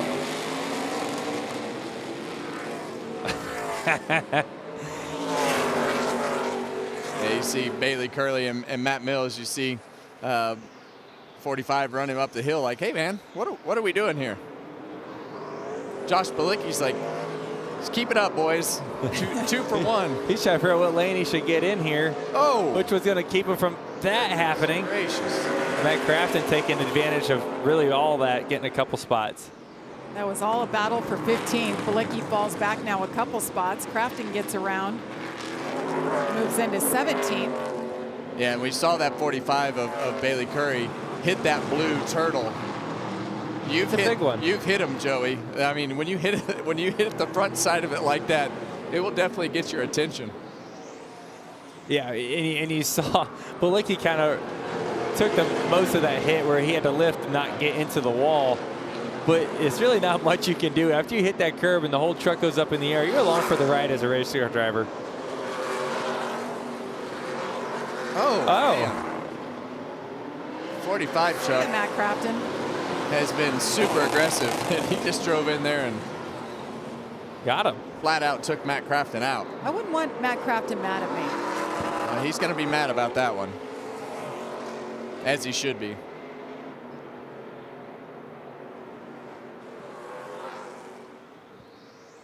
Brent Cruz, meanwhile, has extended his lead over Corey Heim, 3.5 seconds. Well, we talked at the beginning of the race who we thought could compete with Corey Heim, and we talked about this one truck of Brent Cruz being the one that was probably able to keep up. Now we've seen Heim got crashed on the first lap, has some damage, took a little bit of speed out of his truck probably, but I think truck to truck, I think as this race went on, Brent Cruz was going to get a little bit better and a little bit better as he got more comfortable in the vehicle. He races, but he doesn't race it every week, and we know how good and how much talent Brent has to be successful on these road courses and everything else that he's ever driven. So I know Corey Heim wrecked, but I still felt like that this one truck was going to have the possibility of racing with Corey Heim today head-to-head. Well, he's done a good job, too. I mean, look at his truck. There's no marks on that thing. I mean, he's got one little donut on the left rear. He's done a good job. As the leader crosses the line, we've now reached our Craftsman, 10 to go. And back to Brent Cruz. I mean, what makes it even more impressive to me is he's a part-time guy. We mentioned this is only, what, his 8th start in the series. I would say 10 to go. It's a long time here, right? 10 to go. A lot of things can happen still. So he's doing a good job just clicking laps off. Get to get to the end of this thing as quick as possible. Yeah, and I think, you know, when you look at Corey Heim compared to Brent Cruz and everything that he's been able to accomplish in the Truck Series and the experience that he has, and, you know, obviously Brent Cruz's Rolodex is not as big as what it needs to be to get the other races that go along with what you need outside of your part-time gig, right? So he's not raced as much this year as Corey Heim and getting the experience in other places aside from the Truck Series. So it's definitely impressive to see what Brent is doing in this part-time role, but not surprising on a road course. Corey Heim had the fastest lap the last time around.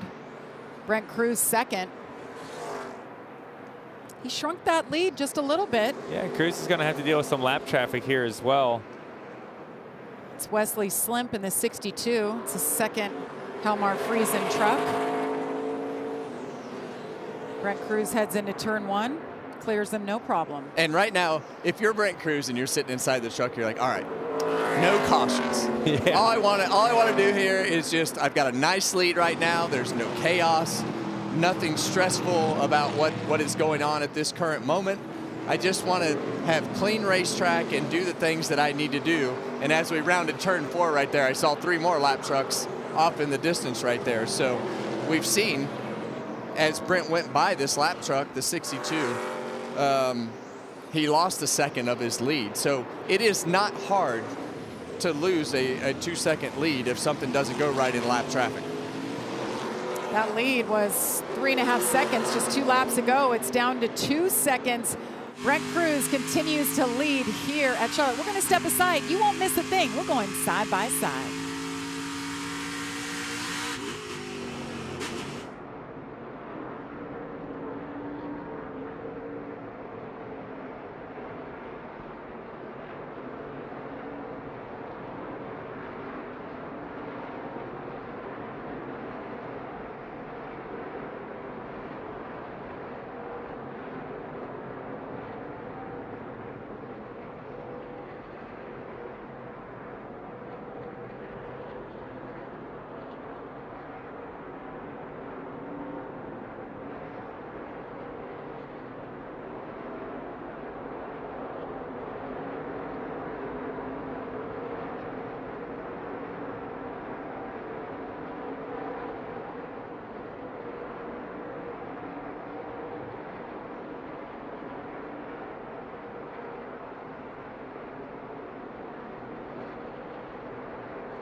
Corey Heim is on the move. He has shrunk that gap now just 1.5 seconds back from Brent Cruz. They have been mired in lap traffic. You saw it on side by side, working their way through. Now they're clear. Corey Heim, 7 laps to go. Can he get it done here? Well, you saw how hard he is actually pushing this truck. He had both left side tires off in the grass. We've seen him slide the left front tire going through lap traffic right here in turn 7, the last lap. So he can smell a little bit of blood in the water as that truck appears to get bigger in front of him. And I think Cruz feels it as well, right? He's got to pick up the pace too, right? Maybe Brent was up there just kind of saving his stuff a little bit, but you start to see that truck in your mirror get a little bit bigger. You got to start pushing a little bit harder. That's when the mistakes start showing up.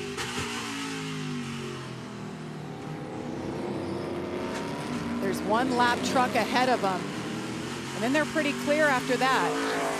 This lap can tell us a lot. This is kind of the first lap both of these trucks have had clean running without passing a lap car in the last 5 laps or so. This would kind of show us the pace that these guys are running at. And you just don't want to catch the lap truck in the wrong spot, which Brent is going to catch that lap truck in the middle of turns 1 and 2. So what he's hoping is he's able to clear this truck. There you go. That 16 truck did the right thing, moved out of the way for both of them. In that last lap, they both ran 88 90s. One ran 95 to a 96. I mean, they're basically the same pace that last lap. Yeah, and at this point, it's trying not to make that big mistake that costs you a half a second. A second all at once, as you see that truck a little bit loose right there into 6. And those are the little mistakes that stack up, right? You kind of chase it a little bit, get a little bit wide there. It's going to hurt you a little bit in turn 7 because your angle wasn't as good as you wanted it to be. And it's going to stack up, man. Be a 10th or 2 right there. And there's just nowhere to hide here at this place. When you make those mistakes, it costs you lap time. No matter how big or small it is, it's bigger than most places because of how technical it is and how much the roll speed means and what it leads to. Right. A lot of times you make the mistake in the wrong spot, it leads to a really long straightaway. The precision you need to get around the ROVAL is so important. Because your point, Kevin, you get onto these long straightaways, a little mistake gets exaggerated, but also like through the infield part, the technical, the tight stuff, you miss one corner and it goes right into the next corner. You're offline, and you're offline for the next one. And it's hard to get straightened back out. Love this split screen. I was just thinking about David Gilliland, Johnny Gray, the co-owners, the Tricon Garage. The 11 does all the winning. The 1 team has yet to win under the Tricon Garage umbrella. In fact, the 1 truck has not won a race since 2009. Could be a big moment for this team. Jacob Hampton right there on the right side, the crew chief for Brent Cruz. And he's dealing with different drivers coming in and week out. He gets Brent for a handful of races, and somebody else comes in. These guys just matching each other's lap times. Both of them, the first 2 trucks are the 2 fastest, both within 100th again.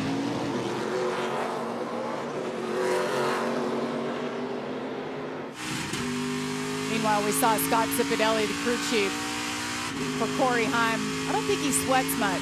He's pretty even keel like Corey.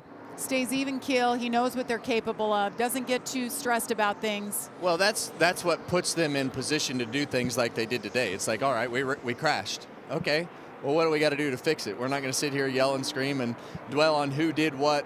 What do we need? Corey is very good at, and Scott is as well. They're both very good at analyzing, all right, what's next? All right, we need some bare bond. We need to get the fender off the tire. All right, get those tires off. You got to start directing orders to go to the next phase of what you can do, and it puts them back in a position to at least be in the conversation. You know, there's 4 to go. You don't know if a caution is going to fly here. You don't know if Brent could make a mistake, but you're at least in the conversation because you're solving those problems. And that's the biggest thing that a lot of young drivers and truck teams don't understand is whoa, that's a big lockup. Jake Garcia comes in hot. But we are problem solvers, to finish that comment. And to go back to that, it's because they have a lot of confidence in each other. And they should, because they've won a ridiculous amount of races. So they should be confident in each other. But that's what momentum in sports is when you believe in each other so much that you really can't shake them. Right? They're going to just fight through adversity like it's nothing. Daniel Hemrick back in 14th. Checking in on some battles throughout the field. Grant Enfinger just picked up that spot. That moves him into 11th. Been a rough one for him as well. But he's got some points. You say it's been a rough one, sure, his truck's beat up, but they went for the stage points. So he's still doing good on points on the day because he got stage points at both stages, and he's just outside the top 10. Points are so tight for this round of 8 so far. Yeah, and you know that Grant's sitting inside that truck. He knows that that first lap, or we can't even, I guess we can call it the first lap. I always call it lap 0. But What? That is Brent Cruz's radio, running out of fuel. Whoa. And some of that could be these road courses, you know, the pickups are in different spots, the fuel cells. You got to assume they got enough gas in it. Maybe they tried to leave it a little bit light, considering it's going to be a shorter run. And there was a truck that was stopped right there. So they last pitted on lap 38. Right now we're on 64. We were told 34 to 36 laps on a fuel run.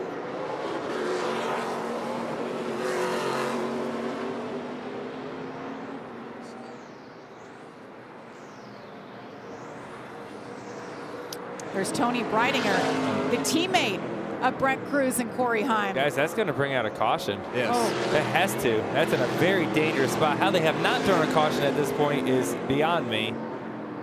Yeah. That is a very dangerous Caution. place to be sitting. Yeah. You couldn't sit in a worse spot No. in this racetrack. Oh boy. Talk about pressure. It's the last thing you want to see Yeah. as the leader. That's what I say, it's NASCAR racing, man. You never know. And that's what we were talking about, because as the driver, you're sitting inside of that truck just knowing that the possibility of it happening is probably pretty high. Yeah, I because it know. always seems to happen. This happens. And on top of it, now he's worried that he's running out of fuel. So what do you do? Cross your fingers and hope for the best. I'm not coming down pit road. Kevin? I mean, they don't have anything to lose. So unless it is so obvious that it's out of fuel, and how that last little piece of the race went right there, the last half a lap for him, they got to analyze to see if it's a problem that they think that they can't overcome and need to get to pit road. But I mean, unless it's at that point, you stay out there and hope for the best. Even though hope's a bad strategy, Joey. Living on hopes and dreams over here, buddy. You got to go for it. The wrecker helping Tony Breidinger. She couldn't get So fired. The other option here, too, is a lot of these trucks still have one set left of tires. I'd have a hard time coming in and doing that just for a green-white checker. It's going to be tough to get through the field. But if you're one of the back cars on the lead lap, Yeah, I mean, if you're Tyler Ankrum running 16th, why not? I think I'd maybe go for it. You know, I think there's some trucks that they're gonna try that, but I think if you're in the top 7 or 8, I think you're gonna have to stay out there, don't you think, Kevin? I think so. I just, you know, getting yourself buried back in the middle of this crazy restart here at the end is just going to put you in the middle of the storm. Yeah. This is gonna most likely be the wildest restart we have seen all day. And there's been contact of every one of them so far. Yes, there has been. First NASCAR overtime in quite some time for the Truck Series. So Brent Cruz gets to live this. Corey Heim's probably loving this. Yeah, you know Corey Heim's going to stay out because all he has is 2 tires left from the accident he had earlier. Yeah, I mean, it's just not like an oval race where you have places to go like last week at Kansas, right? Like it's To make just up a bunch of spots, To make up right. a bunch of spots, and you know, you can maybe make up a couple spots getting into turn 1 if you get the restart right, but through 1, 2, 3, and 4, most likely through 5 and 6, your next spot you're stuck until you get to 7. That's right. Well, pit road is open. It looks like Brent Cruz's team is ready.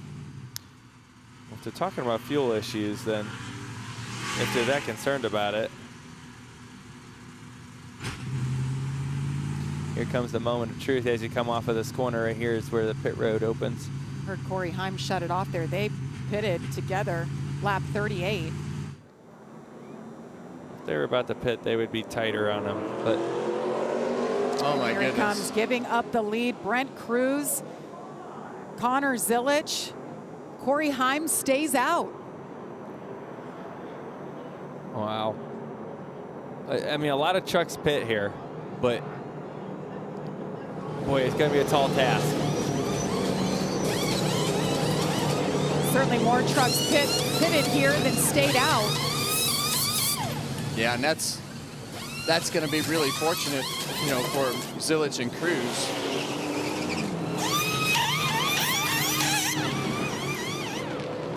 But I just wonder for Corey, how close is he? We don't know how many overtimes. Will we have one? Will we have two? I mean, they should be fine on fuel, like I said, unless they short filled them a little bit or something like that and then put the full load of fuel on it. I would assume he's fine. And I think a lot of people made the call, maybe not knowing that the one truck was having some fuel issues. They're like, oh my God, the leader is pitting. Pit, why not? There's a lot of people that just follow the leader. Yeah. Sometimes. And if you follow the leader, I heard Larry Mack say this one time, and it's always stuck with me. If you follow the leader, you follow the leader. You never get ahead of him. Yeah. You got to do something different. And Corey Heim didn't have a choice. He's got 2 tires, but they're left side tires. It's Corey Heim, the leader. He's credited with leading 1 lap today. That was during green flag pit cycle. We'll see how it all shakes down. NASCAR overtime coming up.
A Fox NFL doubleheader starts with Dak and the Cowboys taking on the Jets or other regional action.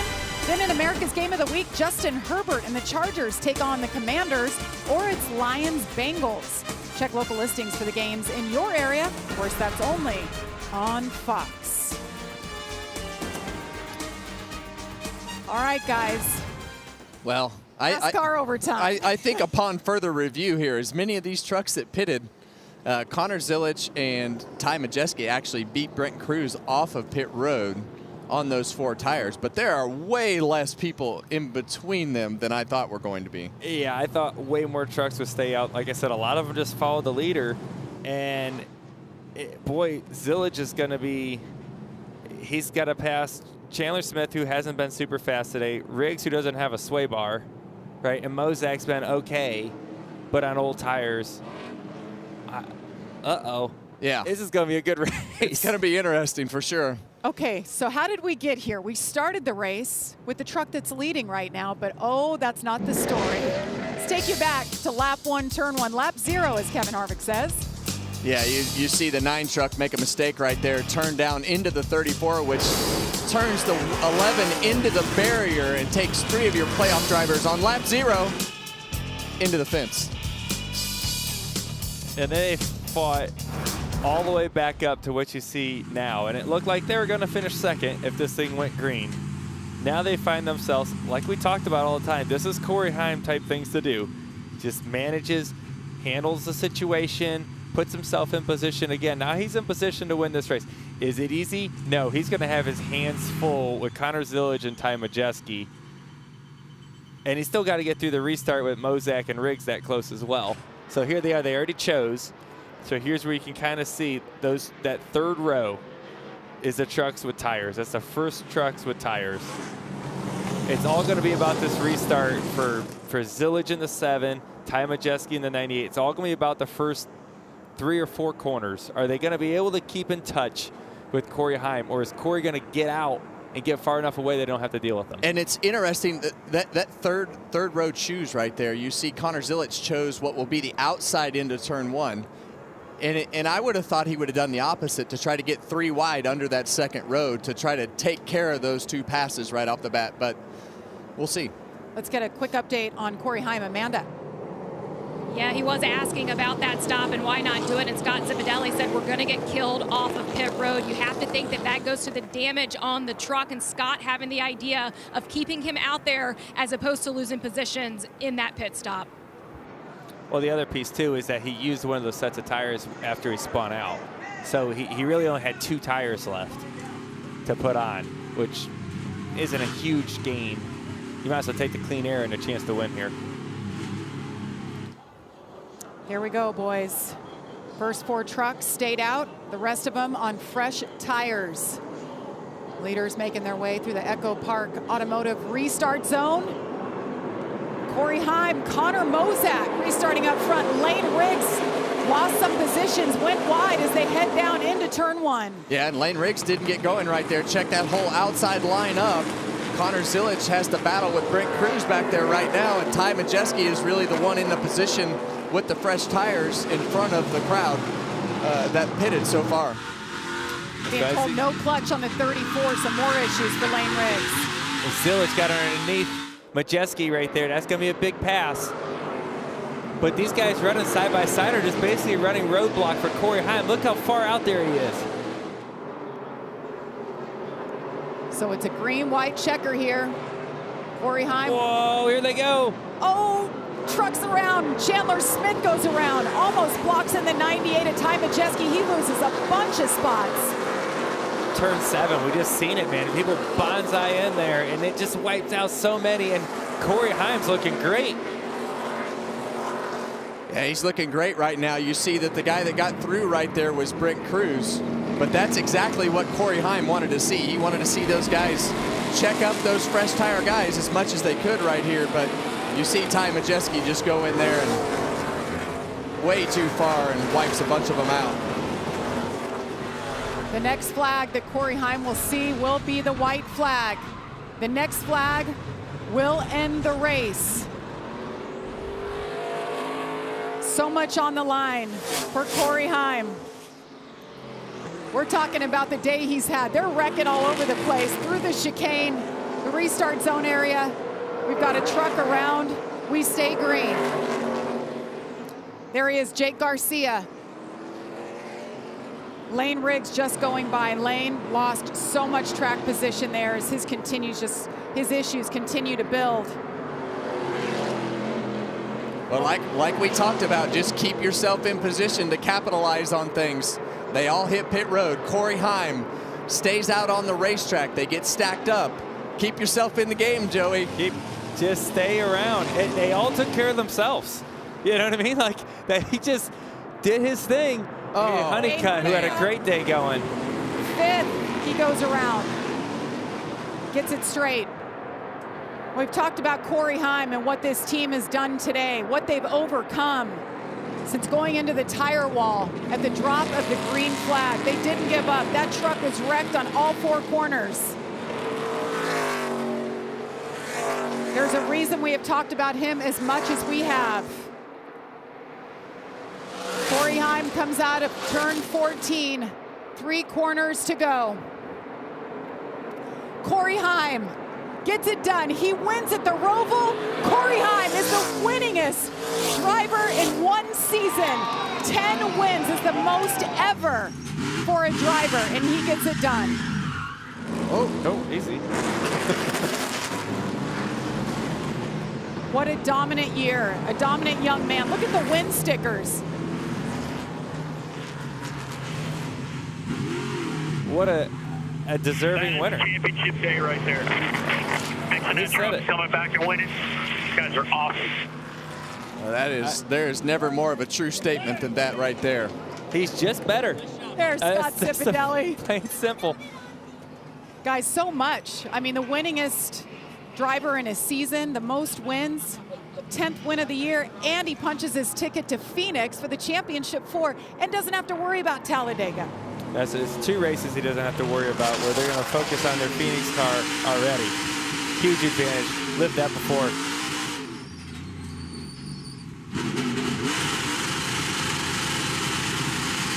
He's not worried about the engine in that either, I could tell. He is laying on the chip.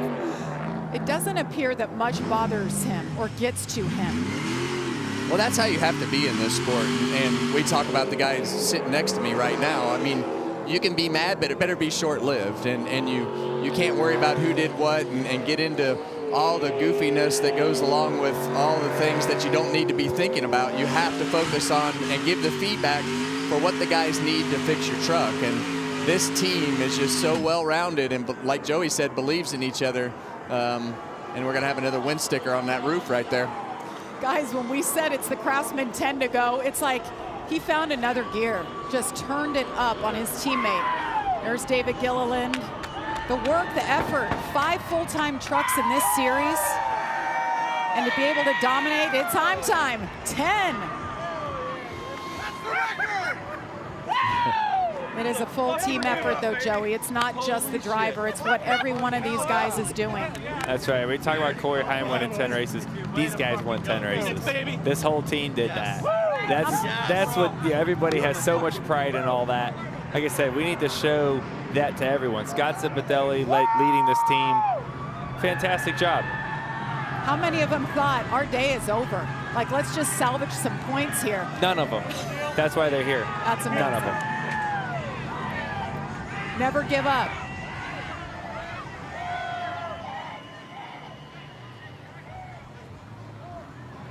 Reminds me of you, Joey, in so many ways, especially being able to take on a brand new place and to be able to come out and just figure it out and dominate.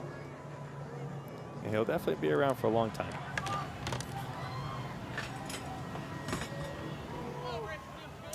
There's Brent Cruz on the other end. What a day. Led 55 laps, the most on the day. And that's the one you got to feel for. Oh. He did a great job as well, in position to win this thing. Caution comes out. Well, let's hear from Heim Time. He's with Amanda.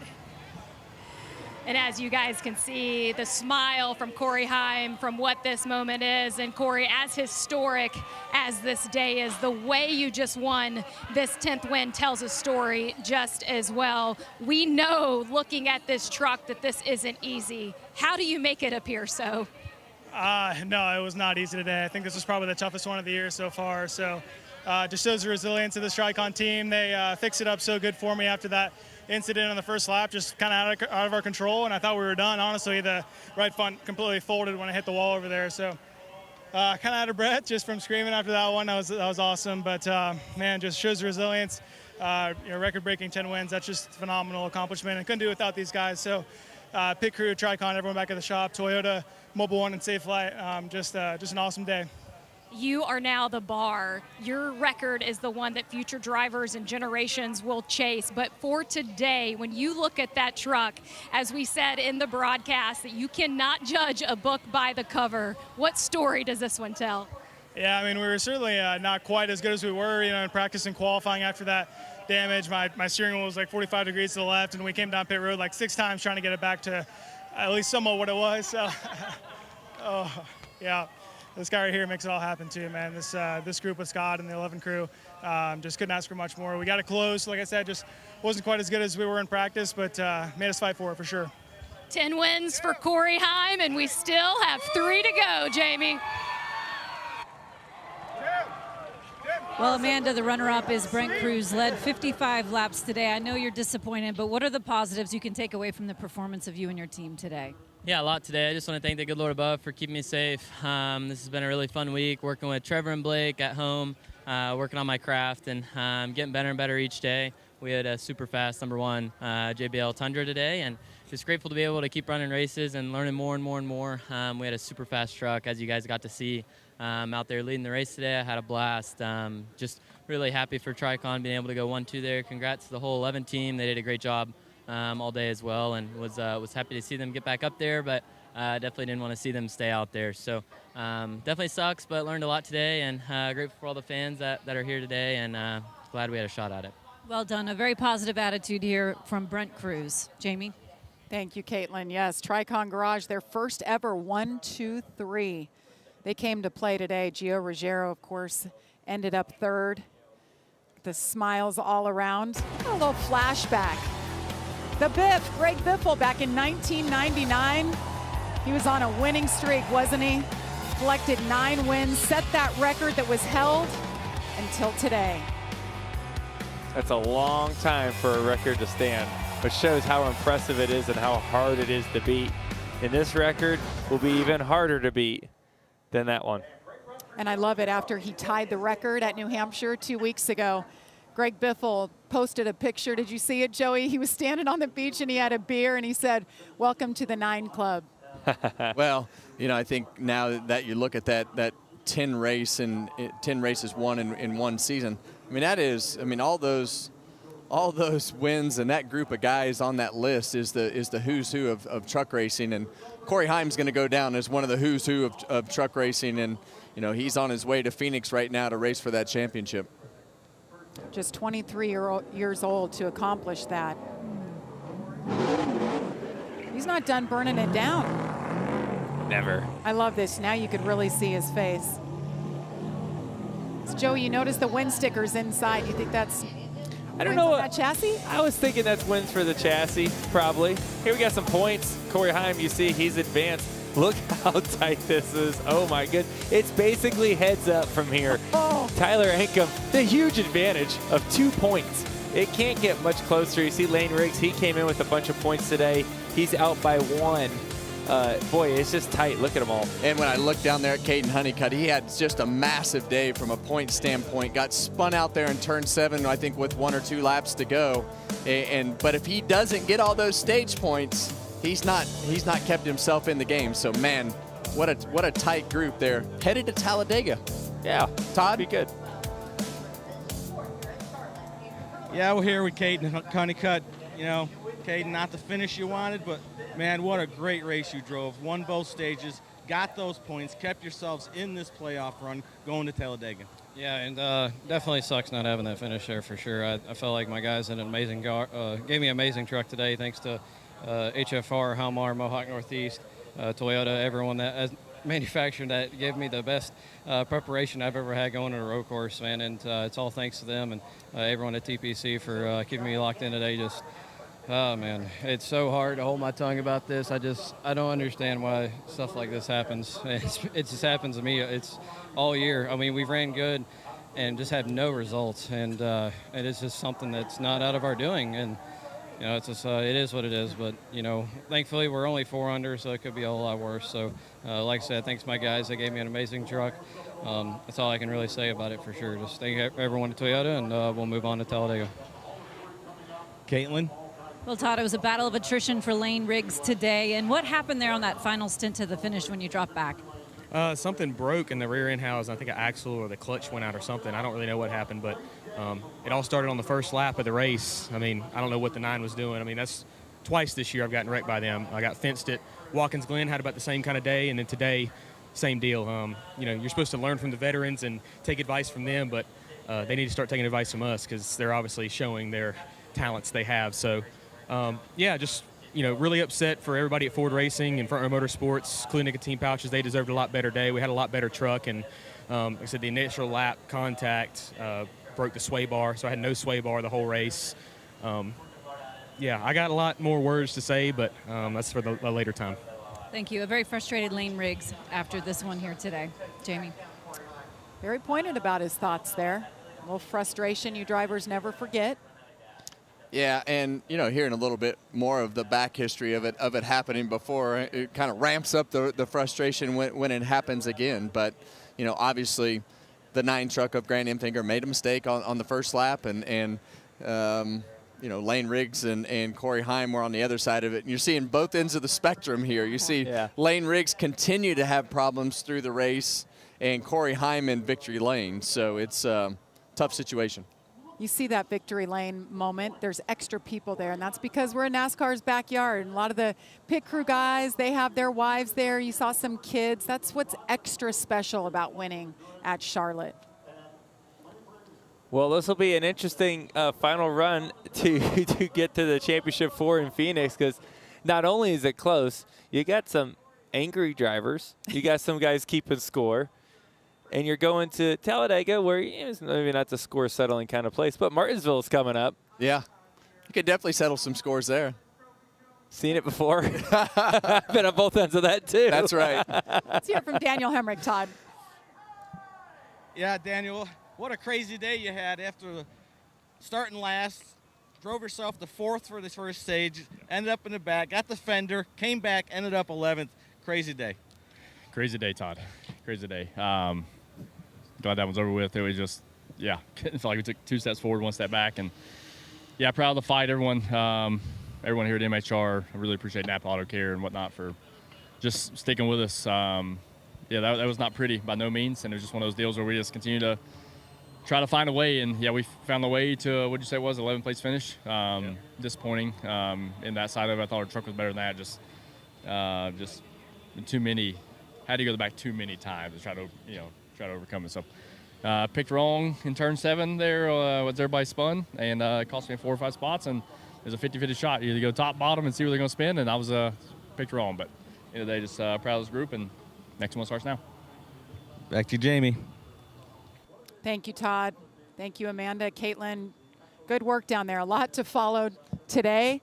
Joey, Kevin, final thoughts here. Always good to have you guys in the booth and get your perspective.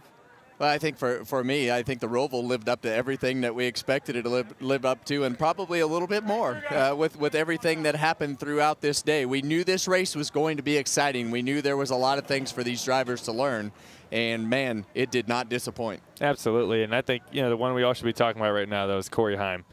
10 wins, setting a record that has been there since 1999. Incredible young race car driver, incredible race team. Very deserving, and they're going to have a heck of a race in Phoenix now. Hey, what about your race? You're going to be in your car tomorrow. You're in the middle of the playoffs. We'll see you on Sunday. We're ready to go. I'm looking forward to getting out there. I got to watch today. I get to do it tomorrow. Well, good to have you. Remember the ARCA finale coming up from Toledo, 4 Eastern on FS2 tomorrow. Looking forward to seeing that. Butterbean wants to lock it up. On behalf of everyone at Fox Sports, I'm Jamie Little. Thanks so much for joining us here today. Congratulations once again to the 11 team and Corey Heim making history.